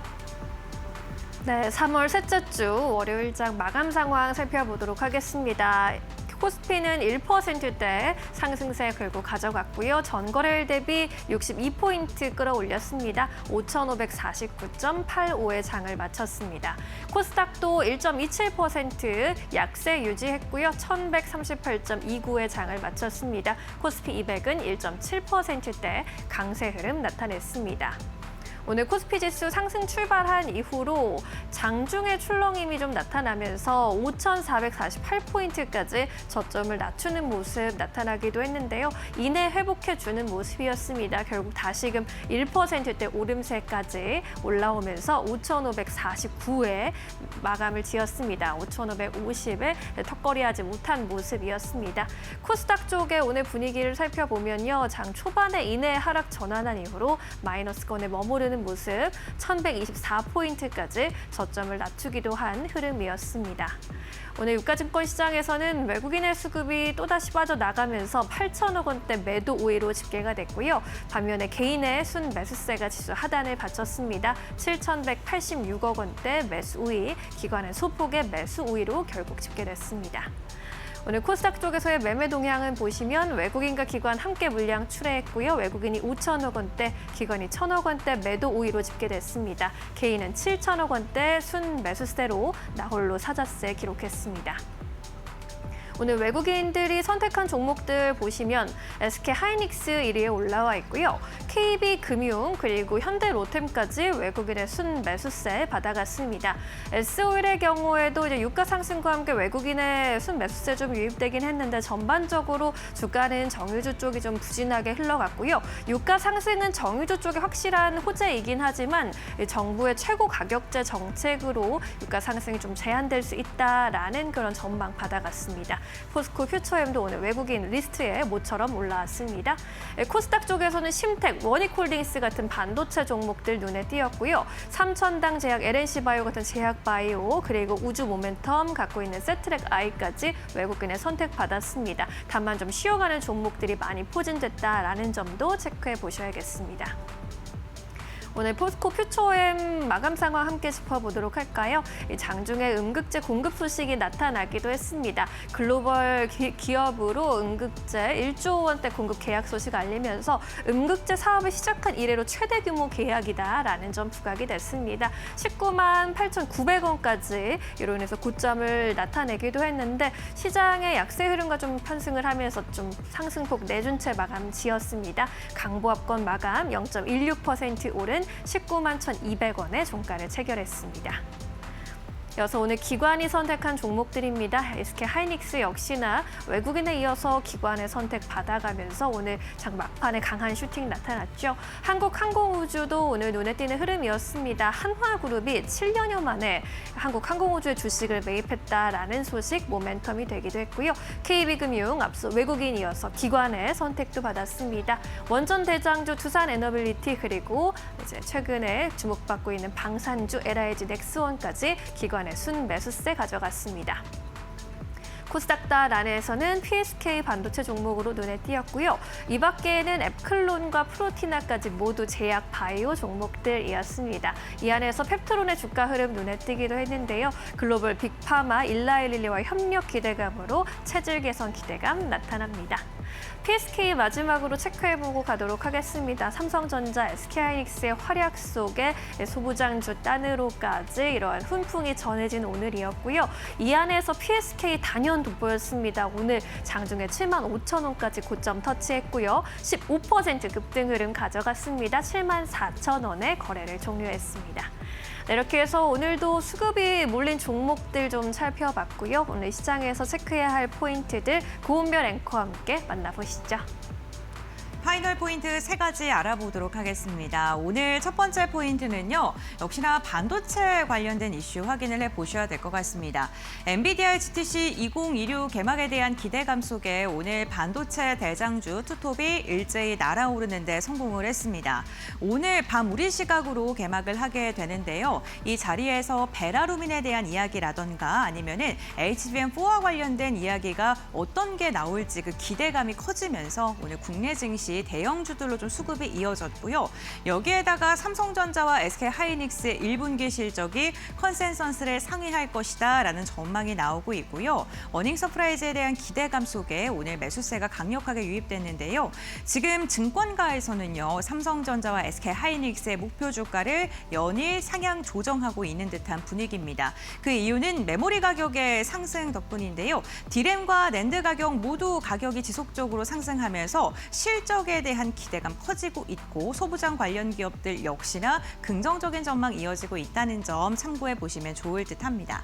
두 번째 포인트 함께 살펴보겠습니다.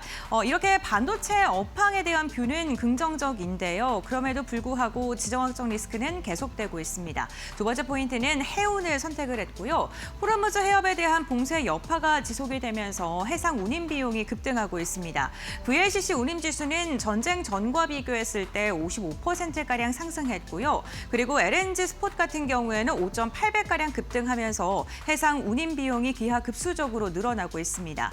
이로 인해서 오늘 펜오션 같은 해상 운임과 관련되어 있는 기업들의 주가가 강한 상승이 나왔고요. 여기에다가 비료 알루미늄과 같은 원자재, 산업재 가격도 상승을 하면서 물가 상승에 대한 압박이 좀 지속적으로 나오고 있다는 점은 참고해 보셔야 될 듯합니다. 세 번째 포인트 함께 확인해 보겠습니다. 세 번째는 지주사입니다. 이번 주 주주총회가 거의 200개 기업이 지금 줄지어 예상되어 있는 만큼 주주총회 빅위크라고 할 수 있겠습니다. 그런데 정부가 금융당국에서 대기업들에 대한 자회사 중복 상장에 대한 규제를 추진한다라는 소식이 전해지고 있고요. 특히나 모회사의 지분을 30%가량 보유한 자회사에 대한 IPO를 규제하는 그런 검토를 하고 있다라는 소식이 전해지면서 지주사 관련된 기업들의 주가가 굉장히 좋았습니다. 주총에서 어떠한 이야기, 특히나 정부가 지금 주주 환원 정책에 대한 강력한 권고를 하고 있는 만큼 긍정적인 이야기가 쏟아질 것이라는 기대감 더해지고 있는데요. 이번 주 지주사들의 주가가 지속적으로 상승할 수 있을지도 주목해 보시면 좋겠습니다. 이렇게 3가지 포인트 함께 확인을 해봤고요. 그렇다면 내일장 우리 시장은 어떠한 방향성 보여줄까요? 지금 바로 알아보시죠. 네, 월요일 거래 이렇게 종료가 됐습니다. 양대 시장의 표정이 다소 엇갈린 하루였고요. 또 종목별로도 섹터별로도 많이 엇갈린 하루였습니다. 내일은 또 어떤 시장 기대해 볼 수 있을까요? 계속해서 이야기 나눠보겠습니다. 어떤 포인트 좀 보고 계실까요? 내일 시장 좀 포인트도 궁금하고 환율도 좀 많이 올라와 있는 상황, 모든 것이 좀 부담스러운데 어떻게 보십니까? 사실은 뭐 모든 거의 상수는 결국 중동 전쟁의 종결 또는 뭐 종전, 휴전 이런 얘기들이 계속 나오고 있고 트럼프 정부도 뭐 4주에서 5주 이내에 끝내겠다. 이번 주가 어떤 면에서 상당히 중요한 분수령이 되지 않을까 이런 말씀을 좀 드릴 수 있겠고 결국 호르무즈 해협의 어떠한 그 정상화라든가 이런 부분들이 가시적인 흐름이 나타나야만 모든 면에서 뭐 주식시장뿐만이 아니라 금융시장의 어떤 자금의 흐름이라든가 이런 부분들도 좀 시간을 갖고 정상화될 수 있는 여지가 있지 않을까. 이 부분은 뭐 계속 우리가 체크를 해봐야 된다라고 말씀을 좀 드리겠고요. 이번 주에 금리와 관련된 아주 중요한 이벤트들이 또 있습니다. 19일 날 FOMC 회의가 있는데요. 이제 3월, 6월, 9월, 12월은 점도표가 발표가 되는 날이죠. 혹시라도 뭐 파월 연설과 관련된 부분도 중요하겠지만은 일부 위원들이 금리를 인상하는 쪽에 마킹이 된다라는 그러한 것들이 나온다라면은 시장은 또 한번 놀랄 수도 있지 않을까 이런 부분도 우리가 좀 체크를 해봐야 될 것 같고요. 네. 또 바로 미국과 일본도 이어서 유럽도 그렇고 금리 정책 회의가 예정이 돼 있습니다. 상당히 유럽 같은 경우도 조금은 보수적으로 대응을 하고 있다라는 거. 뭐 적극적으로 금리 인상까지는 아니겠지만 상당히 매파적인 발언이 나올 가능성이 높고 일본 같은 경우는 일단은 여러 가지 면에서 금리를 추가적으로 더 인상하지는 않을 것으로 이렇게 예상이 되고 있다라는 것도 참고해 주시면 좋을 것 같습니다. 네. 조금 전에도 앵커 리포트에서도 얘기가 있었습니다만은 결국 GTC 2026이 오늘 시장에서도 일정하게 반영이 된 게 아니냐 이런 말씀을 드리고 싶은데 이것뿐만이 아니라 바로 AMD 대표도 내한을 하죠. 그리고 또 18, 19일 날 삼성전자와 마이크론 테크놀로지의 실적 발표와 향후의 전망에 대해서 어떠한 이슈들을 가지고 얘기가 나오는지 어떤 면에서는 이번 주가 반도체로 시작해서 반도체로 끝날 가능성도 높다 이렇게도 말씀을 좀 드리고 싶습니다. 오늘 시장에서 그나마 다행인 것이요. 외국인들이 선물 쪽에서 매도 규모를 축소시키면서 시장의 베이시스가 대단히 악화가 되고 있었는데 조금이라도 개선시키려는 모습들을 나타내고 있습니다. 이 추이가 조금 더 우리가 지켜봐야 되겠습니다만은 현선물 쪽, 특히 선물 쪽에서의 매도세가 좀 둔화가 되는지 새로운 월물이 시작이 됐으니까 이러한 부분을 좀 우리가 주목해볼 한 주다라고 말씀을 드리겠습니다. 결국에는 이제 중동에서 나오는 상황 잘 주시해야겠고요. 이번에는 또 중요한 점도표가 나오는 FOMC 기다리고 있습니다. GTC 관련한 모멘텀, 외국인 수급 여부 잘 체크해 보셔야겠고요. 자, 이제 내일 시장에 주목해 볼 만한 종목 여쭤보고 싶은데 중동 전쟁이 이렇게 금방 끝날 것 같지는 않고 관련주로도 계속 수급 쏠려가고 있긴 합니다. 어떤 종목을 좀 보는 게 좋을까요? 사실은 이제 과거에 우리가 유가가 100불 때 또 급등할 때는 대체제로서 태양광이 상당한 각광을 받았지 않습니까? 그 대표적인 종목이 또 OCI 홀딩스다라고 말씀을 좀 드릴 수 있겠고 최근 들어서 이제 계속해서 영업이익이 급감이 되고 작년에 이제 적자로 전환이 됐습니다. 그러나 이제 지난 4분기를 기점으로 올 1분기부터 폴리실리콘 생산도 정상화돼 가고 있고 반도체 쪽의 소재 쪽에서도 이익 개선세가 빠르게 이루어지고 있다는 거. 또 미국이 중국산 태양광에 대해서 상당히 그 규제라든가 이런 어떤 기피하고 있는 모습 속에서 당연히 우리나라의 태양광 관련한 기업들의 어떠한 그 긍정적인 흐름들, 수혜가 예상이 된다. 또 머스크가 이제는 뭐 지구상에서의 태양광이 아니라 우주에서의 태양광 사업과 관련된 이러한 부분들도 전반적으로 좀 우리가 유가 이런 100불대에서 다시 한번 대체제로서 부각되지 않겠느냐. 올 1분기를 기점으로 해서요. 올해 영업이익 기준으로도 그렇고 순이익도 흑자 전환될 것으로 예상이 되고 있기 때문에 OCI 홀딩스 같은 경우 이틀 동안에 걸쳐서 조금 숨고르기가 이루어졌으니까 충분히 현재 자리에서는 매수에 가능한 자리가 아닌가 이렇게 말씀드리겠고 13만 원만 이탈되지 않는다면 이번 구간에서의 상승 흐름들 이어지면서 1차 목표가 19만 원을 제시해 드리도록 하겠습니다. 네, OCI 홀딩스 함께 만나봤습니다. 아무래도 유가 상승에 따른 반사 수혜가 예상되는 섹터 쪽으로 계속해서 수급 흘러가고 있는 상황이고요. 폴리실리콘 그리고 반도체 소재까지 이익 개선세가 나타날 부분은 많이 보이고 있는 상황이다라고 이야기해 주셨습니다. 목표가 19만 원, 손절가 13만 원으로 책정해 봤으니까요. 함께 참고해 보셔야겠습니다. 자, 이제 내일 시장 한마디 여쭤보도록 하겠습니다. 내일은 또 어떤 대응이 유효할지 어떤 메시지를 갖고 가는 게 좋을까요? 지난 시간에 이 시간에 나와서는 부안해동하지 말자 이런 말씀을 드렸는데 시장이 전체적으로 조금은 어떤 급등락이 좀 진정이 되는 아까도 말씀드렸던 것처럼 거래대금도 이제 겨우 20조 원을 넘어가는 이러한 모습인데요. 결국 시장 전체를 같이 끌고 가기에는 아직은 역부족이다. 그런 측면에서 섹터 내에서도 종목별로 선별하면서 대응에 들어가는 전략이 필요하지 않을까. 그 이면에는 결국은 실적이라든가 뭔가 변화되는 모습들, 모멘텀이 있는 그런 섹터 내의 개별 종목 대응 전략이 필요한 구간들이다라고 말씀드리겠습니다. 결국에는 섹터 내에서 지금 실적이 잘 나오는 종목들 위주로 대응해보자라는 이야기인데 오늘 같은 경우에도 반도체 소부장 종목들이 좋았던 이유가 이제 삼성전자, SK하이닉스가 장기 계약 체결하고 물량을 대거했다, 확보했다라는 이야기가 나오니까 이 협력 관계인 소부장 종목들의 실적 개선 기대감이 주요했던 거죠. 결국에는 우리가 실적을 봐야 하는 그런 타이밍이고 앞으로도 이에 따른 전략은 계속 유효하게 가져가 보셔야 할 것 같습니다. 어느 때보다도 종목을 잘 고르는 게 중요한 시장이 이어질 것 같습니다.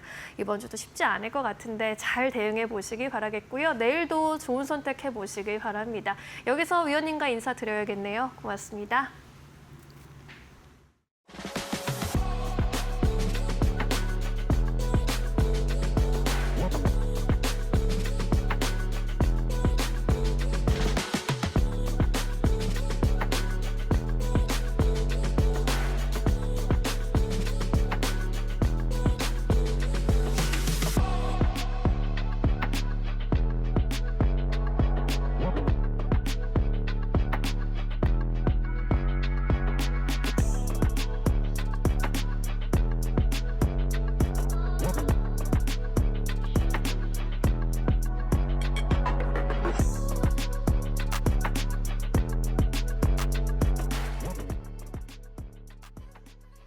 네, 오늘 저희가 준비한 소식은 여기까지입니다. 지금 중동의 지정 확정 리스크가 3주째 이어지고 있습니다만 시장의 변동성, 파동은 점점 더 약해지고 있는 듯한 모습입니다. 결국에는 이번 주에 진행이 될 반도체 다양한 이벤트, 주주총회 이슈들 그리고 실적으로 시장의 눈은 이어질 듯한데요. 결국에는 저희와 함께 이러한 이슈들 꼼꼼하게 확인해 보시면서 시장 대응하시는 게 무엇보다 중요할 듯 싶네요. 네, 날씨도시 봄 기운이 만연해지고 있습니다. 점점 더 따뜻해지고 있는데 전쟁도 좀 빨리 종료가 되고 시장의 온도도 더 빨리 상승했으면 좋겠네요. 저희는 내일 이 시간 다시 찾아뵙겠습니다. 함께해 주신 여러분 고맙습니다. 마감은 언제나 파이널 샷.